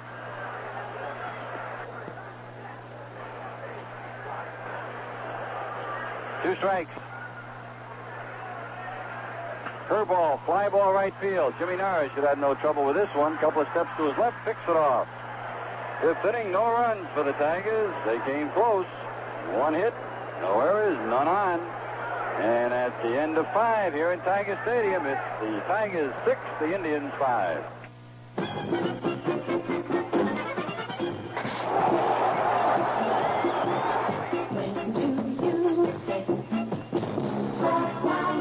Whenever it's time for the great game of baseball, when do you say, Budweiser?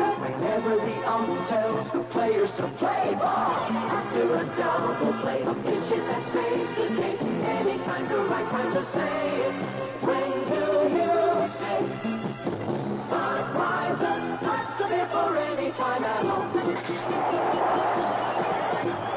After a long home run, after the game is won, King of Beers is waiting for your call. When you say Budweiser, when you say yay baseball, when you say Budweiser, you say it all.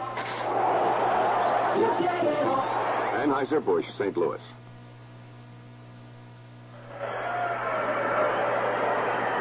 Sixth inning. Tigers will face Norris, Kuiper, and Verizon as the Indians have pulled to within 1 run. It'll be Jimmy Norris who singled his first time up, grounded out to the second baseman his next time, actually forced him on at second. And then it'll be Kuiper and Verizon against Jack Morris. Tiger ground crew manicuring the infield.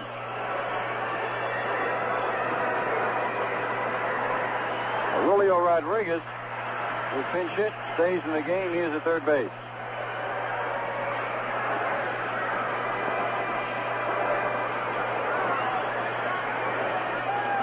Fifth inning, Jim Norris stands in to open things up. Or sixth inning, Indians trailing by a run, 6-5. 5 inning totals. 6 runs, 7 hits, no errors for the Tigers. 5 runs, 8 hits, 2 errors for the Indians. Indians have left 4 in the bases.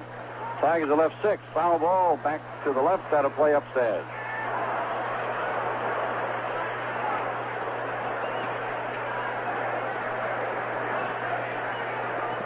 Strike one. Morris right down near the end of the bat. Morris to change up, and it's over the inside corner, a strike. He's employed that changeup to pretty good use. Although if he throws many up there in this ballpark, he could be damaged. 2-strike pitch. Broken bat, looping fly ball, third base side. Rodriguez cuts it from the short. That goes! Oh, what a play by Rodriguez. And the thing that made that go was that rifle throwing arm that he has. Boy, when he got a hold of that ball, did he cut it loose? Oh, it was a broken bat, a little looper in front of the shortstop. Had Trammell fielded the ball, I don't think he could have gotten him. I don't know how Rodriguez got over there anyway.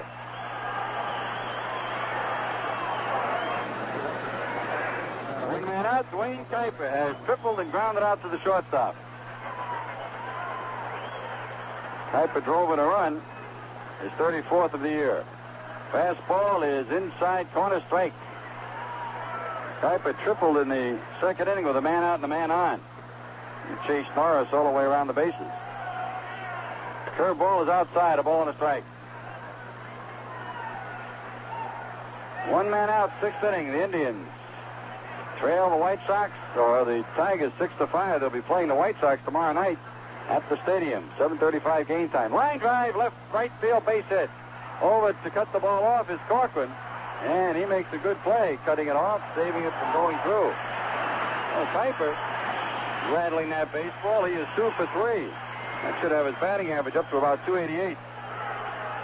Joe will use the handy-dandy computer here, and he'll tell us. Indian shortstop, Tom Verizon. Grounded out twice to third. 288. And the next at-bat for Kuiper will be his 400th of the year. Kuiper's first, a man out. Tom Verizon facing Jack Morris, the right-hander. Throw to first, Kuiper dives back safely.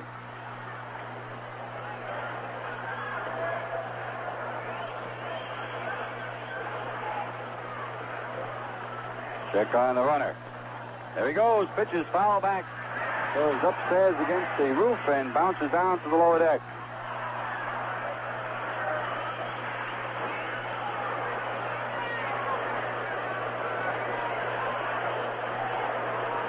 Tom Verizon checking with Joe Nosek as he stands back in.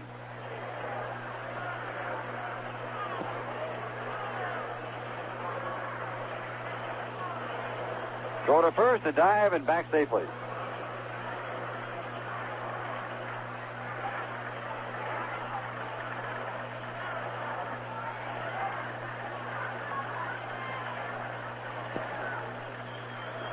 The runner going. Foul ball off to the right, and it is out of play. A souvenir for the folks upstairs over the Indian dugout. 2 strikes on Tommy Verizon.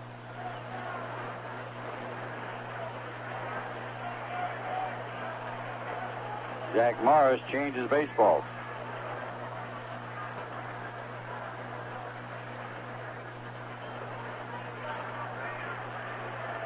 Verizon right down near the end of the bat. Maybe choking up 2 inches now. Check swing. Did he go around? Umpire at first base, Mike Riley, says he did not. Kneeling on deck, watching the action, Rick Manning. Jack Clark put the Giants on top of the 4th with his 20th home run, 1-0 in Montreal. 1 ball, 2 strikes. Check to Kuiper, the pitch. Swing and a miss, strike 3. Got him on the letter high fastball. That is the first strikeout recorded by Morris. Second for Tiger pitching tonight. And we'll bring to the plate Rick Manning, 0 for 2 with a walk. Kuiper's at first. He singles. 6-5. Tigers lead here in the 6th. Ball game that's had plenty of action.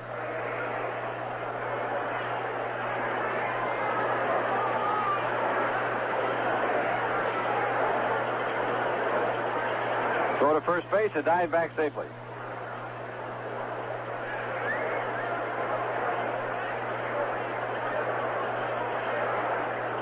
Kuiper with a 2-step lead.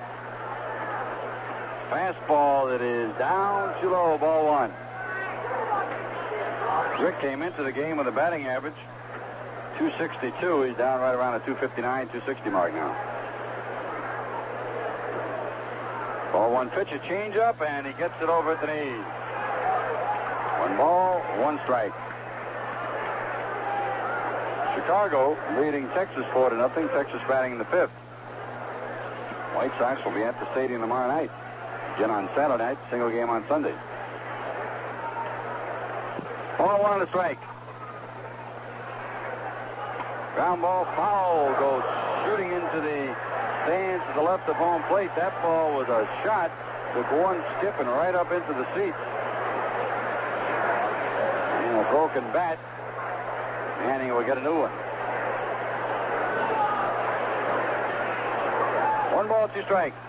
Phillies are battling in the 9th. Terry Forster's come on to pitch for the Dodgers. Dodgers went into the last of the 9th at Philadelphia, leading 5-1. Of course, that Philadelphia team, they can explode in a hurry on you. 1 ball, 2 strikes. The pitch. Missed outside. Fastball 2-2. Buddy Bell waiting on deck. Indians trail by 1 run here in inning number 6. All scoring took place in the first 3 innings. 11 runs scored, 6 for the Tigers. 2-2 pitch. Outside, a close pitch, but just a bit outside, above the knees, and 3-2.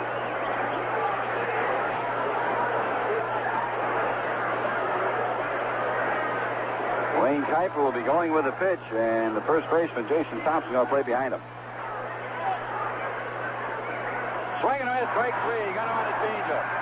That's a darn good pitch with a 3-2 count. He fooled Manning completely. 6th inning, Morris picks up 2 strikeouts. The Indians, no runs. They had 1 hit, no errors, and 1 man left. At the middle of inning number 6 here in Tiger Stadium, the score, the Tigers 6, the Indians 5. Stand by engine room. Stand by engine room. Taking gangway, single up all lines. Taking gangway, single up all lines. Slow astern. Low astern, Captain. Take over, mate. Let's get on down river. Hi, Captain. I'd like to try some of my mail pouch tobacco, Cap. Came aboard with the mail at Wheeling. Don't mind if I do. Story of a great American tradition, mail pouch chewing tobacco. Mail pouch was America's first brand of leaf tobacco, and it's been pleasing men ever since. That's because mail pouch has its own special, one-of-a-kind flavor that comes from over 90 years' experience in giving tobacco chewers what they want. A clean, fresh taste that's not too strong, but isn't too sweet either. A flavor that that really lasts and satisfies a man all day long.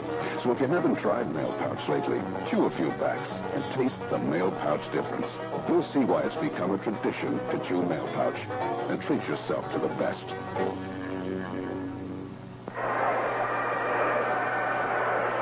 For the Detroit Tigers, we'll see the top of the batting order in the 6th inning. LaFleur, Whitaker, and Staub against Sid Montague came on in the 4th. He's been doing his usual fine job. Tigers are the hottest hitting club in the American League. Their team batting average, 280. That leads the American League. National League, too. That's right. High ball 1. LaFleur beat out an infield hit in the 2nd inning. He is 1 for 2 with a walk. Long drive, left field.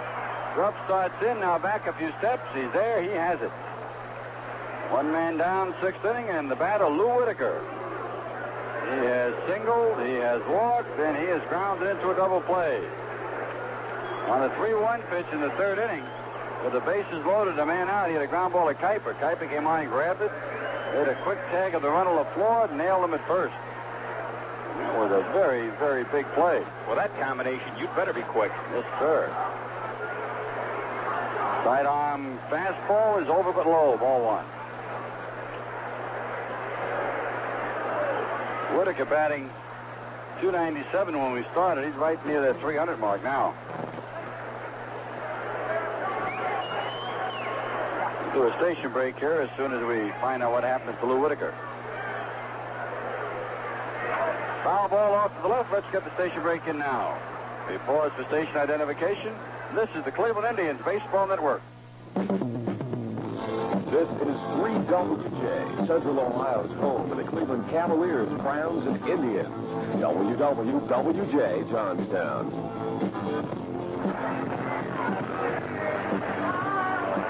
Pitch to Lou Whitaker is down too low. 2 balls and a strike. The Los Angeles Dodgers, a victory over the Philadelphia Phillies, 5-2.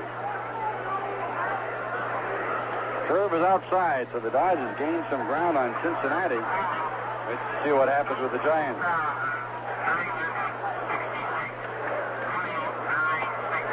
Fastball, strike 2.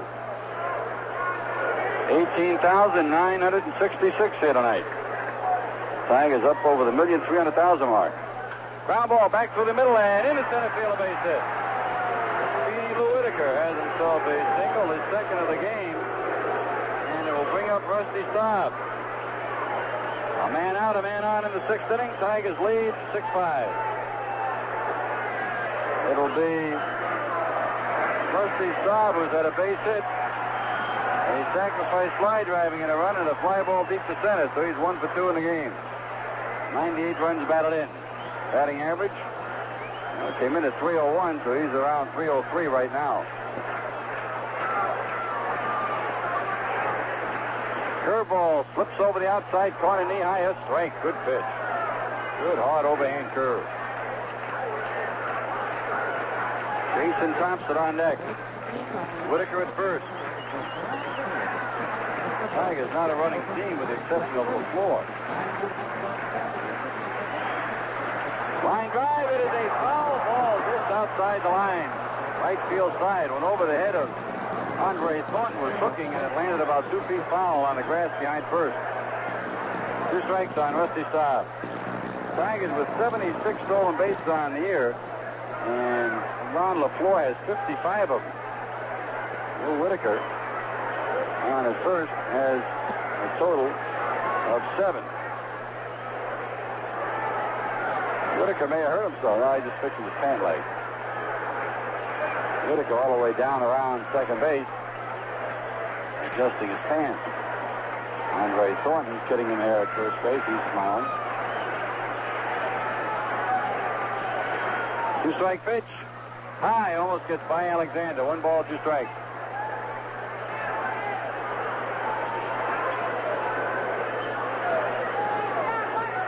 Bob up in the front part of the batter's box, close to home plate. Chokes the bat up a couple of inches. 1-2 pitch. Curve is high. It's 2-2.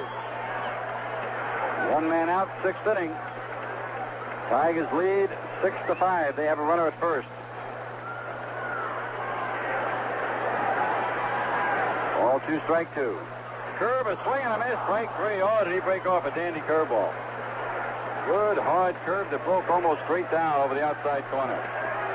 Rusty Staub goes swinging, the second strikeout for the Indian left-hander. And the batter now will be Jason Thompson. Thompson 1 for 2 of the walk. Got a broken bat single right in the fourth off Monty. Whitaker's at first. Monty touches that sack of rosin, goes right back to work.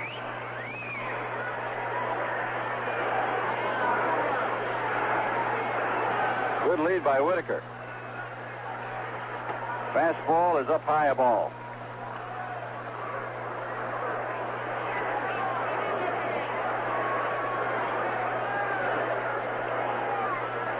Steve Kemp on deck. Foul ball upstairs, out of play behind home plate. Bounces right back down to Gary Alexander, who handles it. As the umpire look it over, Ken Kaiser says we'll keep it in play. Rick Wise will be working for the Indians tomorrow at the stadium. He will be taking on Mike Foley in the Chicago White Sox, 7:35 game. 1 ball and a strike. Check to the runner. There he goes. Pitch is swung on. Bouncing ball. Second base side into right field. A base hit. Around second into third. Whitaker. He is being held up. They were going to take a chance. And up with the ball quicker was Manning. Krasuski told him to slam on the brake. With the runner going, Thompson bounced it up the middle. They had the shortstop covering. Kuiper was still back in his position. The ball went on through. Jason Thompson with his second hit. Fourth off Manji. Ninth for the Tigers. Runners at first and at third. 2 men down, and here's Steve Kemp. He did some damage in the first inning when he unloaded an upper-deck home run. Time called. Jeff Sorbo going on to the mound, onto the field. He's pointing at second base. He says that Whitaker missed second base. He wants him to make an appeal. He wants Manji to come to the set position, then back off and throw to second base. They want the reason for that. You may wonder why the pitch goes up on the mound. Time has been called. You have to get the ball back in play. Manji,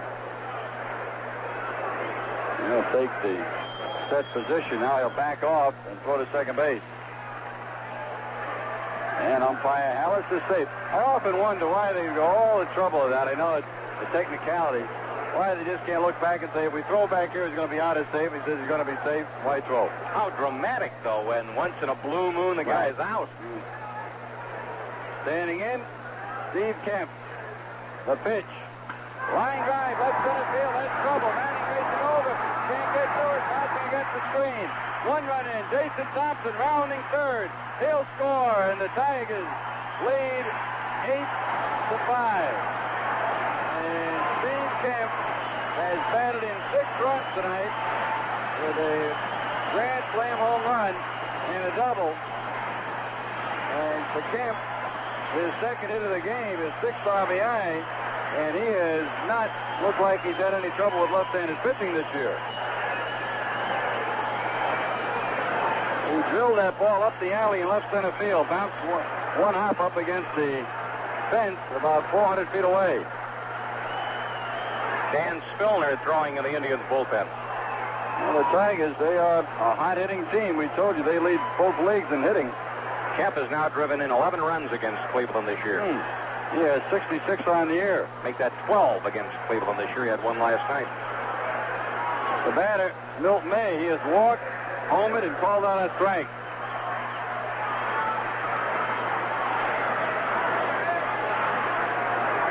Worrell throw to second base and back safely. The Tigers have unleashed 10 hits in this game, so their team batting average will not suffer.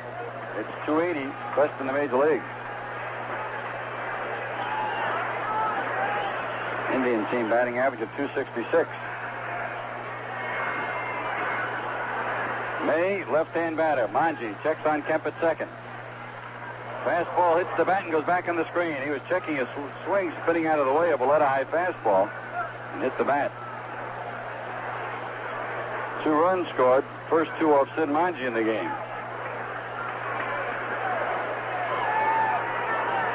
Sid came on in the 4th inning. We've seen Feisleben, Hood, and now Monge.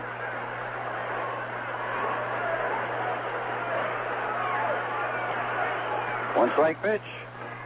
Low outside. Ball 1 and a strike.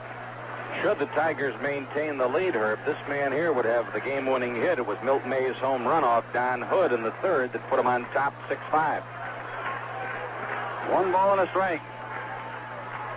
Low outside. 7 left-hand hitters started in the lineup tonight for the Tigers. Well, May hit his home run off the left-hand pitcher. Normally, he only plays against right-hand pitchers. Steve Kemp plays against everybody. 2 balls and a strike.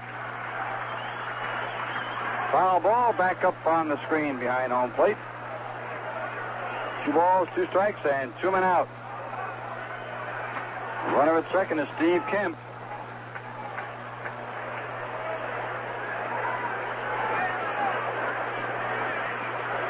Corcoran on deck.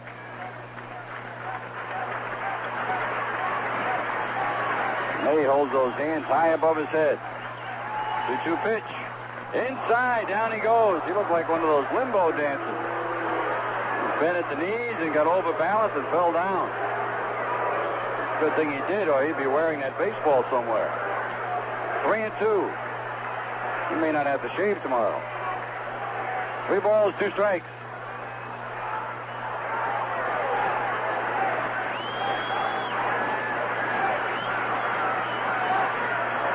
Bill Haller umpiring on the grass on the infield. Normally, the American League umpires stay outside. Line drive, right field, a base hit. Around third, Kemp. May goes to first, makes the turn. Norris up with the ball in the corner, throws, not in time.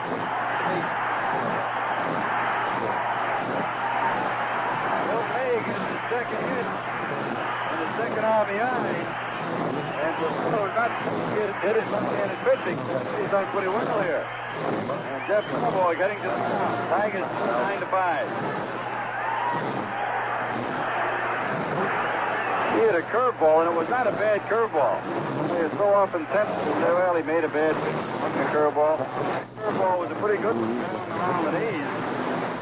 Got onto it.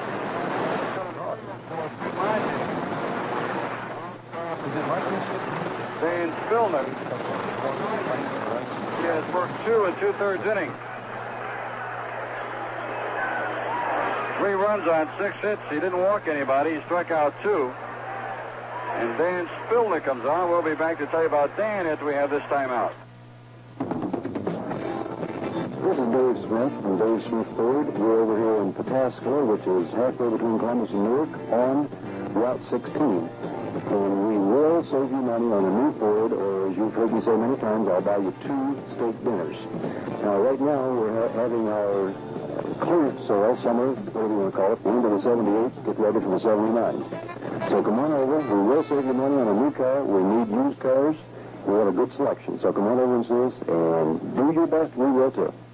Join the YMCA North now. It's opening in October at Sandalwood and Carl to offer families the newest, most modern recreation facilities. You can play racquetball, you can jog on an indoor track, or you can take ballet. Relax in the sauna, steam bath, or whirlpool. Bring the kids along and they can take classes while you exercise. The Y even has a nursery facility. There are a limited number of family memberships. Join the YMCA North now. Call 885-4252 for details. Spillner, a right-hander, making his 23rd relief appearance of the year, covering 32 1/3 innings. He has 1-2, lost 1 with 2 saves and a 3.62 ERA, striking out 25 and walking 15. Against the Detroit Tigers, his 4th appearance.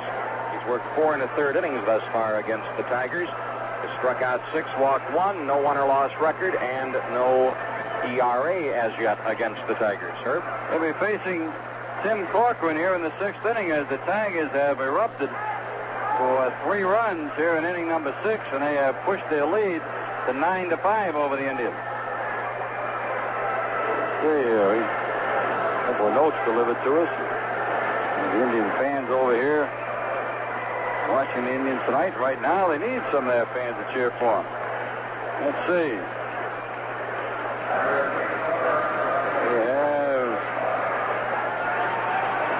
Bob Bernard, formerly from Ashtabula, Ohio. Got his mom and dad back there. He now lives in Detroit. Fastball over the outside corner, strike. He says he's from Toledo. He now lives in Toledo. Mom and dad still in Ashtabula. He said, I'm an Indian fan. I come to Tiger Stadium to see him whip the Tigers. Yeah, Indians have some work to do. One strike pitch. Spillner ready. Throws. Foul ball back upstairs at a play. Margaret and Earl Krieger here. They're from down around Millersburg, Ohio. Rooting for the Indians.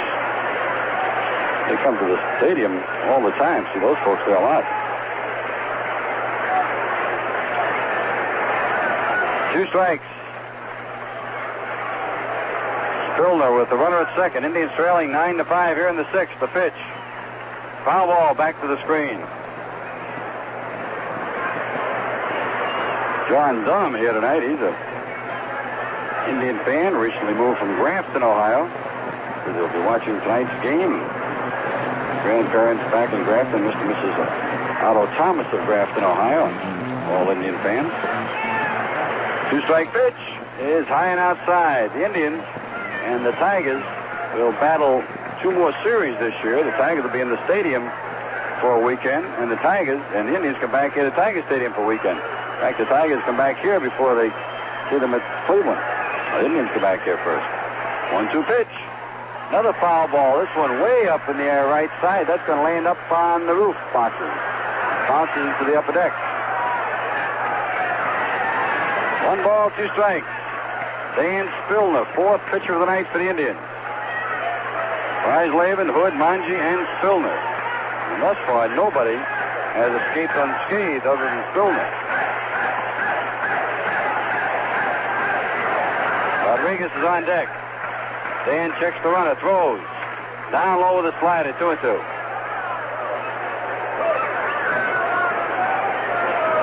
Julio Rodriguez came on as a pinch hitter. That was in the 5th inning. He stayed in, played third base, and made a whale of a play, and the first ball hit his way. 2-2 pitch. Fly ball, right field. Jimmy Norris going to his right. Now back a few steps. He's there. He has it. And the inning is over, but not before the Tigers do some heavy damage. They come up with 3 runs on 4 base hits.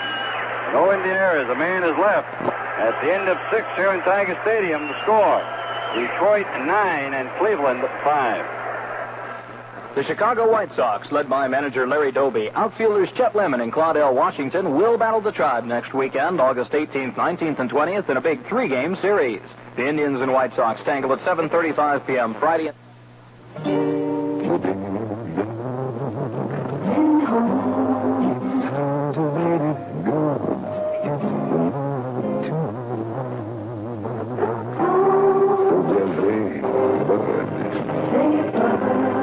And for the king of hills can settle back and please yourself. No matter what you do, no matter when or where, you know a glass of blood is like an easy chair when you say Budweiser. Yeah, that's right. There's nothing like getting home, especially when there's a cold can of Bud waiting for you. When you say Budweiser, you say Anheuser-Busch, St. Louis. Texas 4-0 in the 6th inning. San Diego murdering the Mets tonight, and Mickey Lolich has come on to replace Gaylord Perry.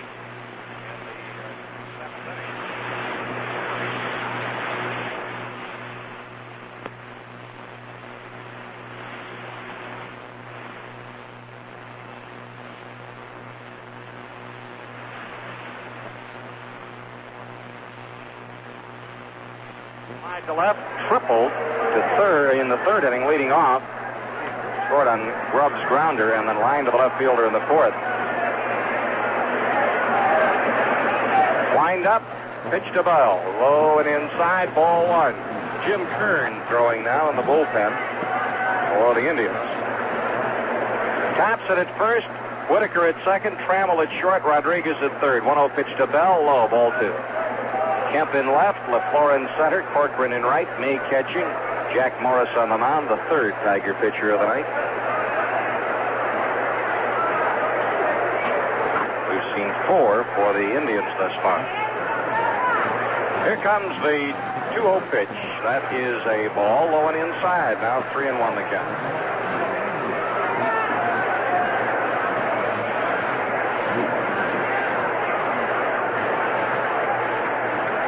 Jack Morris pulled on the bill of his cap, looks in and gets the sack. The pitch. Fastball, a strike in the letters, 3-1.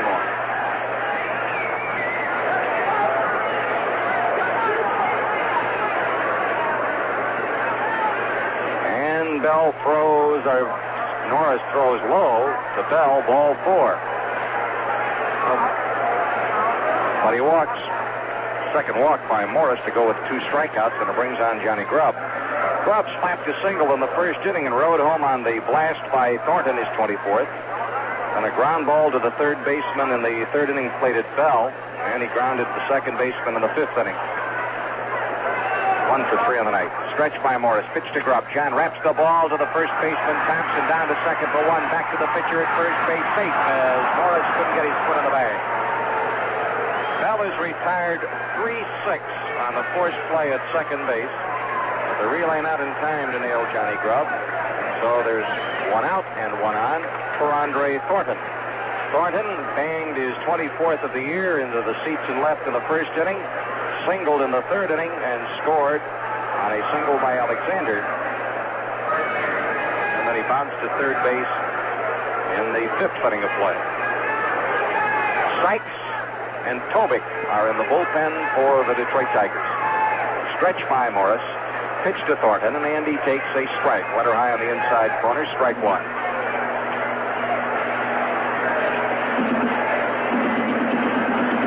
Stretch by Jack Morris. Strike 1 pitch. Thornton takes the curveball inside. And the count is even at a ball and a strike. Rocky Colavito coaching at first base. Joe Nasick at third. Jack Morris came on in the 4th and over 3+ innings, giving up just 2 hits, struck out 2, walked 2. The pitch to Thornton. Line drive, left side, foul ball into the bullpen. Gloved by one of the bullpen catchers who slips it into the stand. 1 ball, 2 strikes. Johnny Grubb coming back. National League, Cubs shut out Cincinnati this afternoon by a score of 2-0. Rick Russell on a 4-hitter.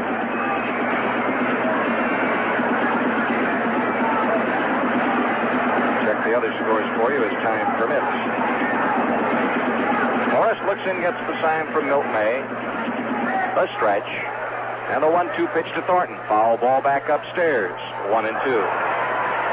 Pittsburgh beat Houston in the first of 2, 5-1 behind Don Robinson. The Pirates lead 1-0 in the nightcap after 3. Keeson against Lemon Jello. The Dodgers 5-2 over the Phillies. Hoot in the win. Forster the save. McGraw takes the loss. Giants 1-0 over the Expos in the 6th at Montreal. The Halicki against Grinsley, and Clark homered in that game. 1-2 pitch. Thornton pops another foul back upstairs out of play. Still 1-2. San Diego 9-2 over the Mets in the 7th. Gaylord Perry on his way to win number 14. And the Cardinals 2-0 over Atlanta in the 7th behind John Denny. This afternoon in the American League, Milwaukee 6-0 over Toronto behind Travers. Minnesota 5-3 over Kansas City in the 5th. White Sox 4-0 over Texas in the 6th. Boston at California going to get underway in about 5 minutes. Here it is 9-5, Detroit in the 7th. Pitch, high, fly ball down the left field line in foul ground in the bullpen, grabbed by Kemp. Throw back in and Grubb goes back. Thornton fouls to the left field. 2 down with a runner at first base. Paul Dade came on to hit in the designated hitter spot in the 3rd inning. Fly to right at that point, and then dropped a single off a broken bat into left field in the 5th inning. Paul is 1 for 2 in the night. Jim Kern continuing to heat up in the bullpen for the Cleveland Indians. A stretch of the pitch today, tops it up. First base side, Jason Thompson coming down on the grass in fair ground, makes the catch of the side to retire. So in the 7th inning of play for the Indians, no runs, no hits, a walk, and a man left. And at the end of 6 1/2 innings of play, Tigers 9, Cleveland 5. Here's some great news for people who like to know they've made a smart buy. At Spitzer Dodge in Columbus, we've got the stylish 1978 Dodge Diplomat for just $47.95. That's right, a luxurious Diplomat, not $6,000 or $7,000, just $47.95. And diplomatically speaking, that's a smart buy. This time, instead of Chevy or Ford, pick out a mind changer, the new favorite Diplomat, for just $47.95. See you soon at Spitzer Dodge, a Columbus tradition at 5100 East Main Street. Things aren't always what they seem. Ask Denver Broncos Tom Jackson and Rick Upchurch. The reality of having a girl come up to you maybe 16, 17 years old and say, hey, I'm pregnant, would blow you away. Yeah, it would. And then all these thoughts start going through your head. What am I going to get financially fit? What am I going to do with this kid? How am I going to feed it? You know, you start to panic. Parenthood is not a game. Don't play around with it. A message from the U.S. Public Health Service.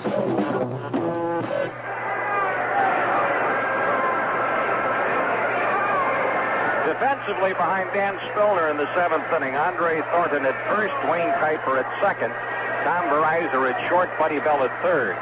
Johnny Grubb in left, Rick Manning in center, Jim Norris in right, Gary Alexander catching. Aurelio Rodriguez will lead it off for the Detroit Tigers. Then we'll see Trammell on the top of the order, LaFleur against Dan Spillner. Indians picked up 2 in the first on a home run by Thornton. Steve Kemp's grand slam made it 4-2 Detroit after 1. Each team with a run in the 2nd inning. Indians picked up 2 more in the 3rd.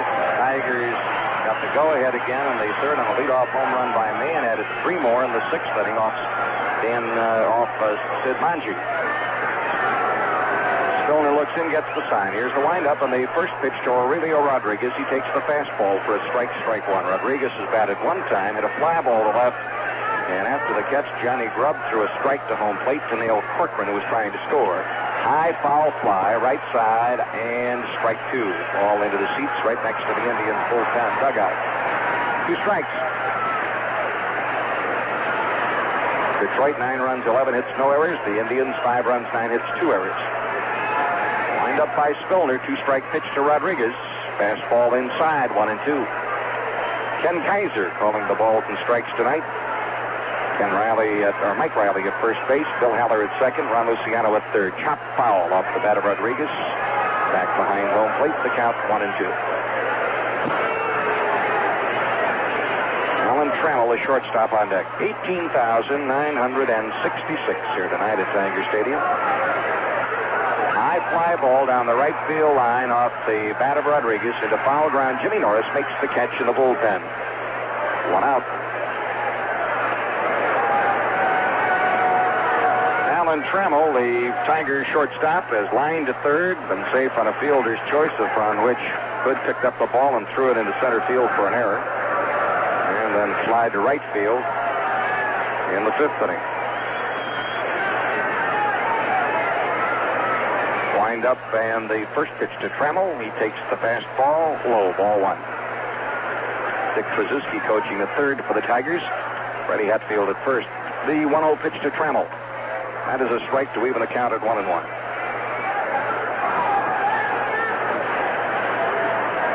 Detroit 9, Cleveland 5 in the 7th. Wind up pitch to Trammell. Fastball, a strike at the knees, 1 ball, 2 strikes. Freisleben KO'd in the first inning. Hood came on, then Manji, and now Spillner. 1-2 pitch to Trammell. Fastball high, 2 balls, 2 strikes.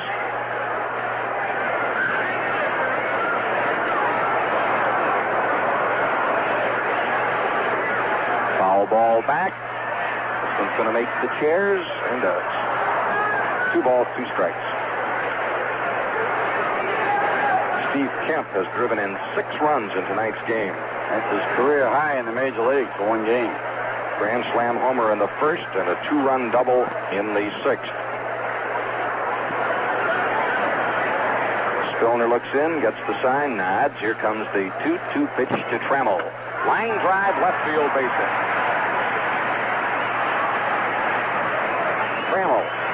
That's his first hit of the night, and that is the 12th Tiger hit. First one off Spillner. Ron LaFleur, top of the order. Fly to right. Single to the second baseman. Was intentionally walked in the third inning. And fly to left field in the sixth. Officially 1 for 3. First pitch to LaFleur. Foul ball back, strike one. That one sizzled into the seats.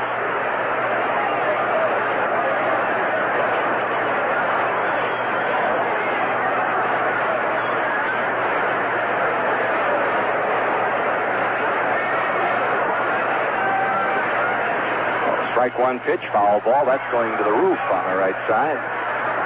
Strike two. Lou Whitaker on deck. Well, Don Hood has come upstairs here to join Wayne Garland in the booth next to ours. Two-strike pitch. LaFleur rips a foul ball right side. That one's going to be a souvenir. Nope. Man fumbled it back out on the field. Still strike two.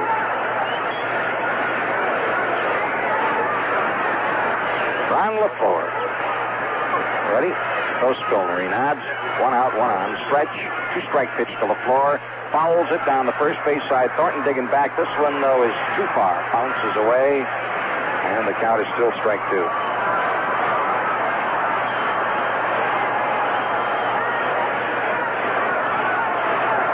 Well, Toledo tonight cooled off Rochester by a score of 7-5. Kelly's grand slam homer, the big blow for the Mud Hens in that ball game.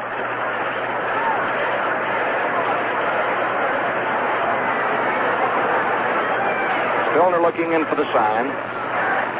Nods and stretches. And the two-strike pitch to LaFleur. Check swing, checked it in time. Oh, he almost went. Just fell back. 1 ball, 2 strikes. Texas Rangers trying to close the gap on the White Sox. Toby Harrah has homered in the 6th to make it a 4-2 White Sox lead after 6. Stretch by Spillner. And the 1-2 pitch to Ron LaFleur. Drives it in the air to right field. Norris coming on the run, makes the running catch, and digging back to first base quickly is Trammell. 2 outs. Whitaker, busy tonight. Single to left field and scored on Kemp's grand slam in the first inning. Walked in the second inning. Wrapped into a double play with the bases loaded in the third and single to center field and came home on Kemp's double in the 6th.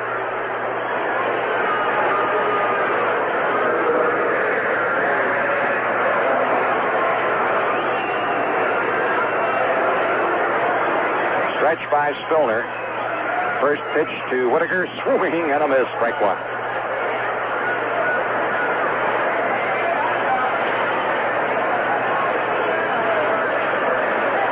Home half of the 7th inning. Detroit leading 9-5. The pitch. Fastball low and outside. 1 ball, 1 strike. Indians are home to the White Sox tomorrow night. It will be bowlers' night at the ballpark. Wayne Kuiper named the Indians Bowler of the Year. 1-1 pitch. Drive to left. Johnny Grubb out there and waiting and makes the catch to retire the side. No runs and a hit with a man left. We've played 7 at Tiger Stadium, and it's Detroit 9, Cleveland 5. You know, listening to Major League Baseball on 3WJ is a great way to follow the national pastime. But to really appreciate the game and the players' talents, at least once in a while, you should see a game in person. And those of us at 3WJ would like you to see the exciting Cleveland Indians on us during our Tribe Ticket Giveaway. All you have to do is send us your name, address, and phone number. Then every Monday, Wednesday, and Friday during the noon news, we'll draw a name to win 2 tickets to an Indians home game of your choice. If your name is drawn, your tickets go into the mail that same day. And we won't stick you out in the left field bleachers, but in box seats, so you'll be right next to the action. To enter, send your name, address, and phone number on a postcard or letter to Tribe Tickets, 3WJ, P.O. Box 373, Johnstown, Ohio, 43031. Again, that's Tribe Tickets, P.O. Box 373, Johnstown, Ohio, 43031. To win 2 box seat tickets to a Cleveland Indians baseball game of your choice.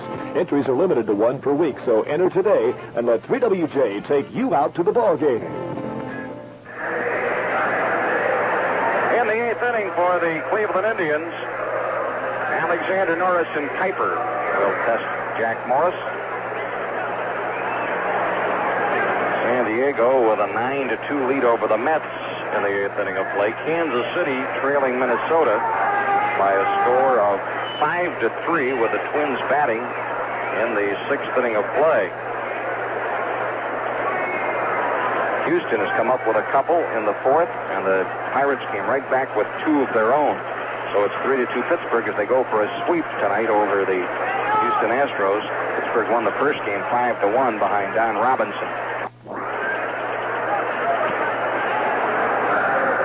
Columbus Clippers were pounded tonight at Charleston by a score of 10-3. Gary Alexander has struck out, single to center to drive in a run, and had a fielder's choice to the shortstop at the end of the 5th inning. He's 1 for 3 on the night.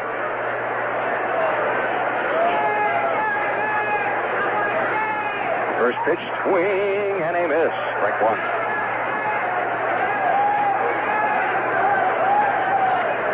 Top of the 8th.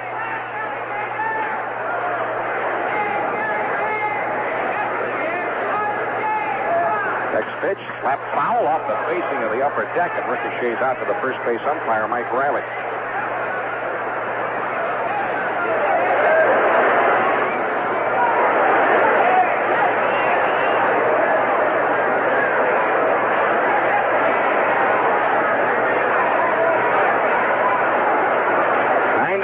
Detroit. At the moment, both bullpens are quiet.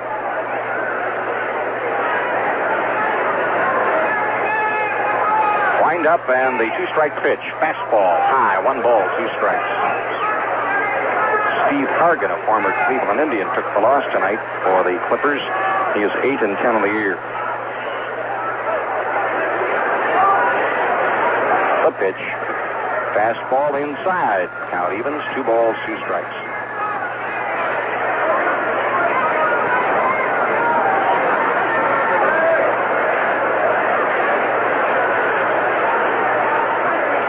Wind up on the pitch. Fastball, high and inside. Now full count of 3-2.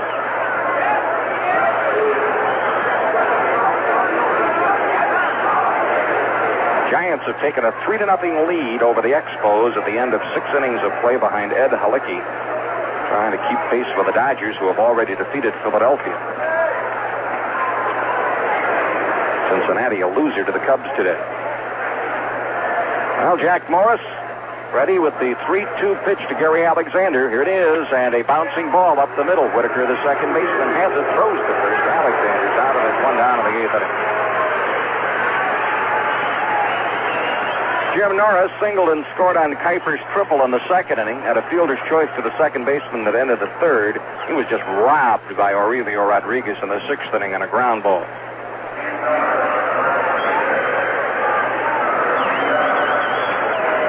Wise against Crowley tomorrow night.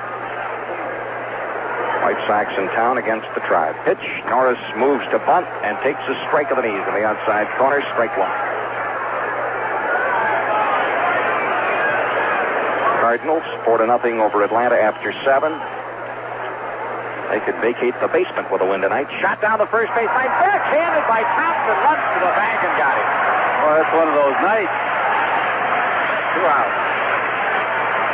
Jason Thompson turned to the line, backhanded the hard grounder, and stepped down first. So with 2 outs and nobody on, the batter is Dwayne Kuiper.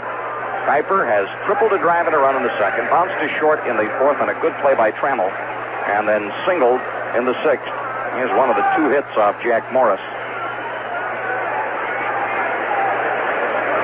The pitch, fastball, straight to the knees, strike 1.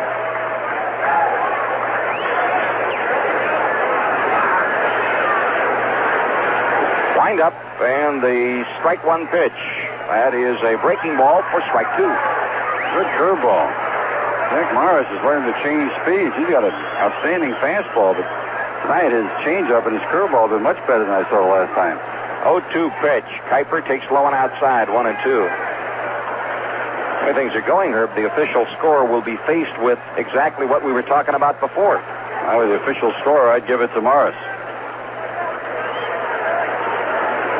Here comes the 1-2 pitch to Dwayne Kuiper. Pops it foul, third base side. Rodriguez and May chasing, and the ball bounces on the warning track in front of the dugout. 1 ball, 2 strikes. Technically, Ed Blinn was the pitcher of record when the Tigers took the lead in the third inning, 6-5. However, we mentioned at the time the official score does have the prerogative of giving the decision to another pitcher who pitches longer and more effectively, and that certainly describes Mr. Jack Morris. 1-2 pitch. Bouncing ball, third base side. Morris quickly off the mound, fumbles it, then recovers and throws out Kuiper to retire the side. 8th inning, 3 up, 3 down. We're going to the home half of the 8th, and the Tigers maintain the lead. It's Detroit 9 and Cleveland 5. Turns game. First pitch to Staub is a strike of an E, strike 1. Wind up, and the strike 1 offering to Staub. He takes a fastball inside. 1 ball, 1 strike. The Pioneer baseball game is a baseball implanted, or a ball larger than a baseball. Here comes the 1-1 pitch to Staub, low and inside. It is implanted with a beeping mechanism, and the blind youngsters can play baseball and swing at the ball from how they hear it. It's fascinating. Remarkable how many hit it. That's right. Pitch is low, 3-1. And they have a good time. Remember last year they had 2 games going down at the stadium simultaneously, and the kids really look to be having a good time. 3-1 pitch. Staub takes low, ball 4. Spillner walks him to start the 8th inning of play. That is the 7th Indian walk of this game. Last night, David Clyde walked 2, but the Indians of late have been having trouble in that column. With the 7 walks tonight, the Indian pitchers on the year have walked 439, and they have struck out a total of 548.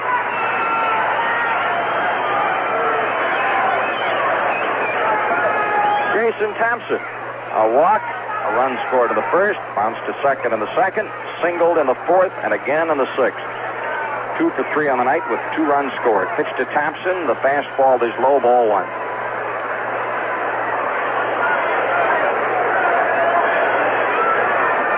Steve Kemp on deck.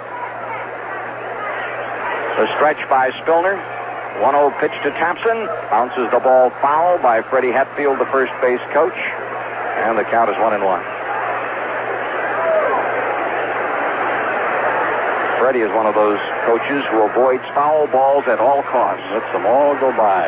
Whether tappers or sizzlers, he will not offer. The percentages are with him. Here's the stretch. 1-1 pitch. That is a strike as he was leaning back. Pitch caught the corner. The count is 1-2.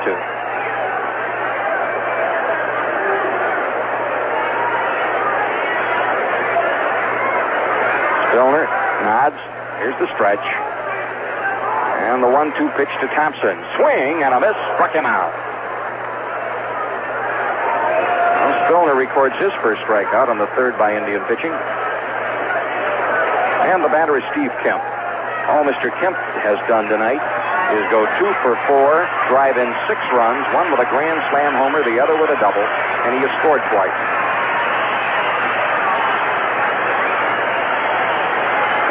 The other night, they were booing him for some misplays in the field, and tonight, he is the hero.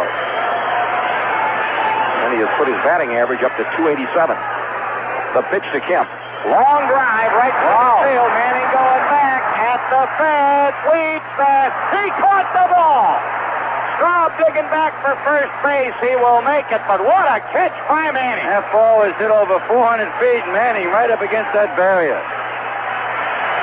2 out. Rick Manning just robbed Kemp of extra bases. Milt May, a walk, a home run to give the Tigers a lead they still enjoy. Struck out of the 4th and then doubled home a run in the 6th. Has 10 homers and 34 RBIs.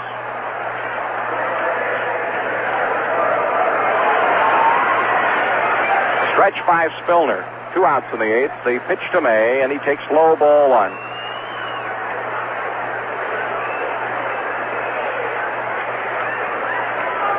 Texas batting in the 8th. The White Sox lead them 4-2 at Arlington. Kravik pitching. 1-0 pitch. Bouncing ball foul down to the Indian bullpen area. Bangs off the wall, and the count is even at a ball and a strike. St. Louis Cardinals are now just 3 outs away from vacating the basement in the National League East. Pitch, line shot, left center field. Grubb going back on this one and grabs it to retire the side. So in the 8th inning of play, no runs, no hits, a walk, and a man left on base. At the end of 8 innings of play, Detroit 9, Cleveland 5. Here's Verizon leading the 9th for the Indians. Takes the first one in at the bill of the cap, ducks out of the way, and the ball goes to the screen. Ball 1. He had some shoulder troubles this spring when we were out in spring training. I was talking to him, and he said he was really looking forward to coming back and pitching, and right after that hurt his knee. Here comes the 1-0 pitch. Verizon takes the fastball to strike. The official score has already announced that if Jack Morris pitches creditably here in the 9th inning, he will receive credit for the victory. Here comes the 1-1 pitch to Verizon. Tommy chops the ball foul, and the count is 1-2.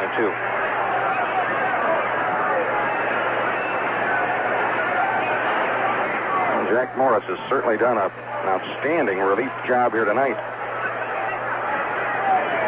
Verizon at bat. He's 0 for 3 on the night. 0 for 6 in the series. Pitch. Tom wraps the ball by Rodriguez into left field to hit. Well, Tommy Verizon gets a base hit against his former teammate. And John Hill down in the bullpen throwing for the Tigers.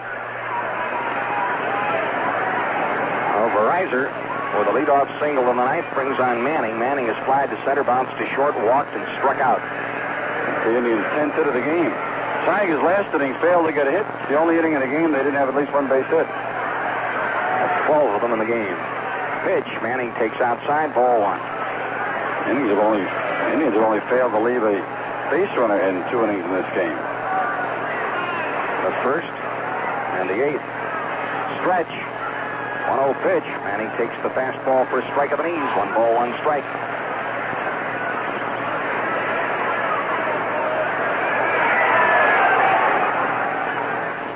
Morris. 1-1 pitch to Manning. Reaches out and pokes a foul ball up the stairs. 1 ball, 2 strikes. Buddy Bell on deck. Don't forget now, Wahoo Club luncheon tomorrow at noon at the Bond Court, open to the public. And the featured attraction will be Buddy Bell. Harry Jones, the MC. Pitch to Manning. Fly ball. Right center field. The floor gallops over, gets under, makes the catch. 1 out. Verizon back to first base.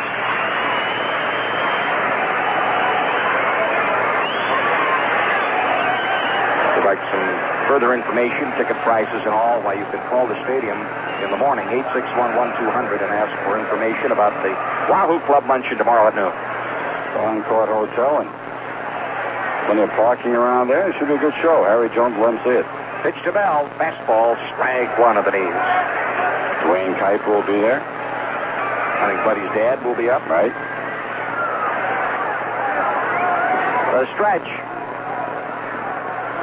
Strike 1 pitch. Fastball low. 1 ball, 1 strike. John Hiller in the bullpen. A stretch.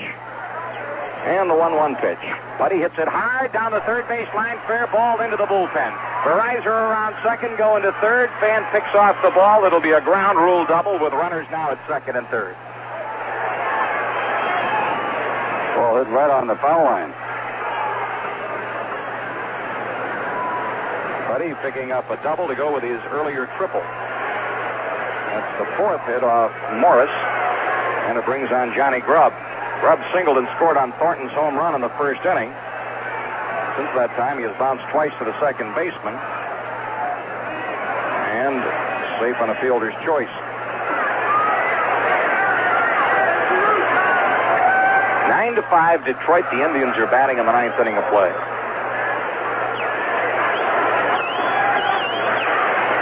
Verizon at third, Bell at second. First pitch to John is a ball. Ball 1.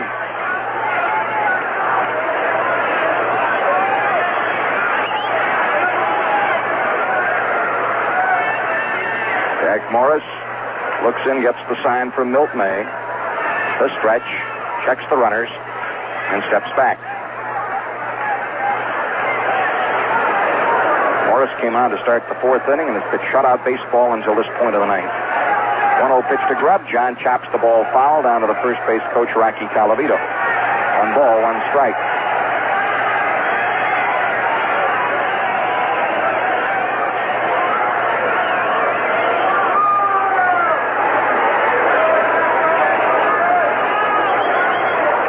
Look in for the sign, the stretch.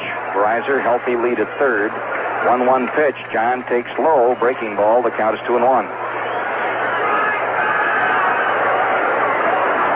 Top of the ninth. Indians picked up 2 in the first, 1 in the second, 2 in the third. Nothing since. 2-1 pitch to Grubb. Foul ball lashed back on the screen. 2 balls, 2 strikes.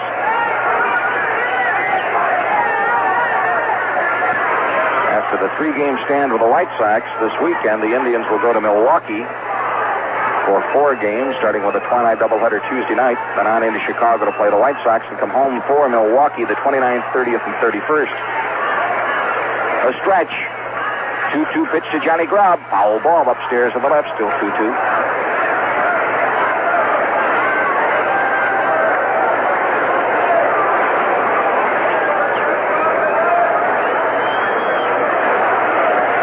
Top of the ninth.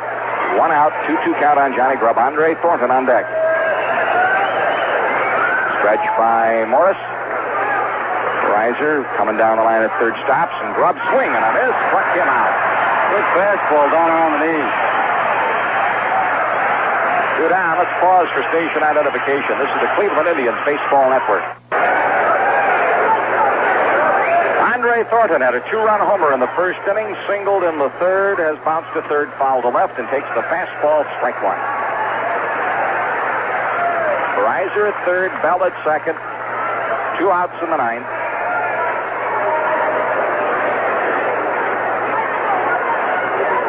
A look for the sign. The pitch, Thornton fouls it back up to the roof, and the count is strike 2.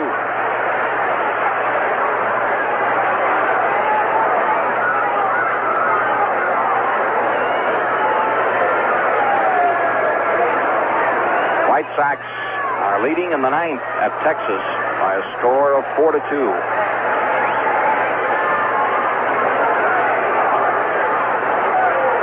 Morris taking a long look. Here's the stretch. Here's the 2-strike pitch to Andre. High and inside. 1 ball, 2 strikes. Kansas City has tied up Minnesota 5-5 in the 8th inning of play.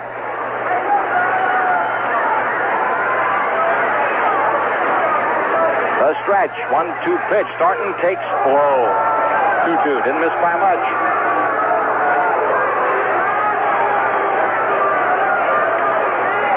Ninth inning, 2 out, 2 on, and a 2-2 count on Andre Thornton. Now time called. Pitcher wants to tie his shoe. Gary Matthews has banged a 3-run homer in the 9th inning of play for Atlanta. His 13th of the year. Atlanta is still batting, trailing St. Louis now by a score of 4-3.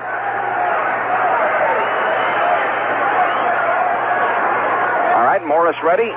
Stretch. 2-2 pitch to Thornton. High and inside. Full count of 3-2. You know, as soon as that game, they dropped the Mets into the basement. And they get out of the basement. They're in the 9th at Montreal. Giants 3, Montreal nothing. Here it's the 9th. The Tigers lead 9-5. 2 out, 2 on, and a full count to Andre Thornton. Payoff pitch. Hit hard to third. Rodriguez back. Gets it. Comes up. Throwing. The game's over. Final score, Detroit 9, Cleveland 5. We'll wrap it up in a moment.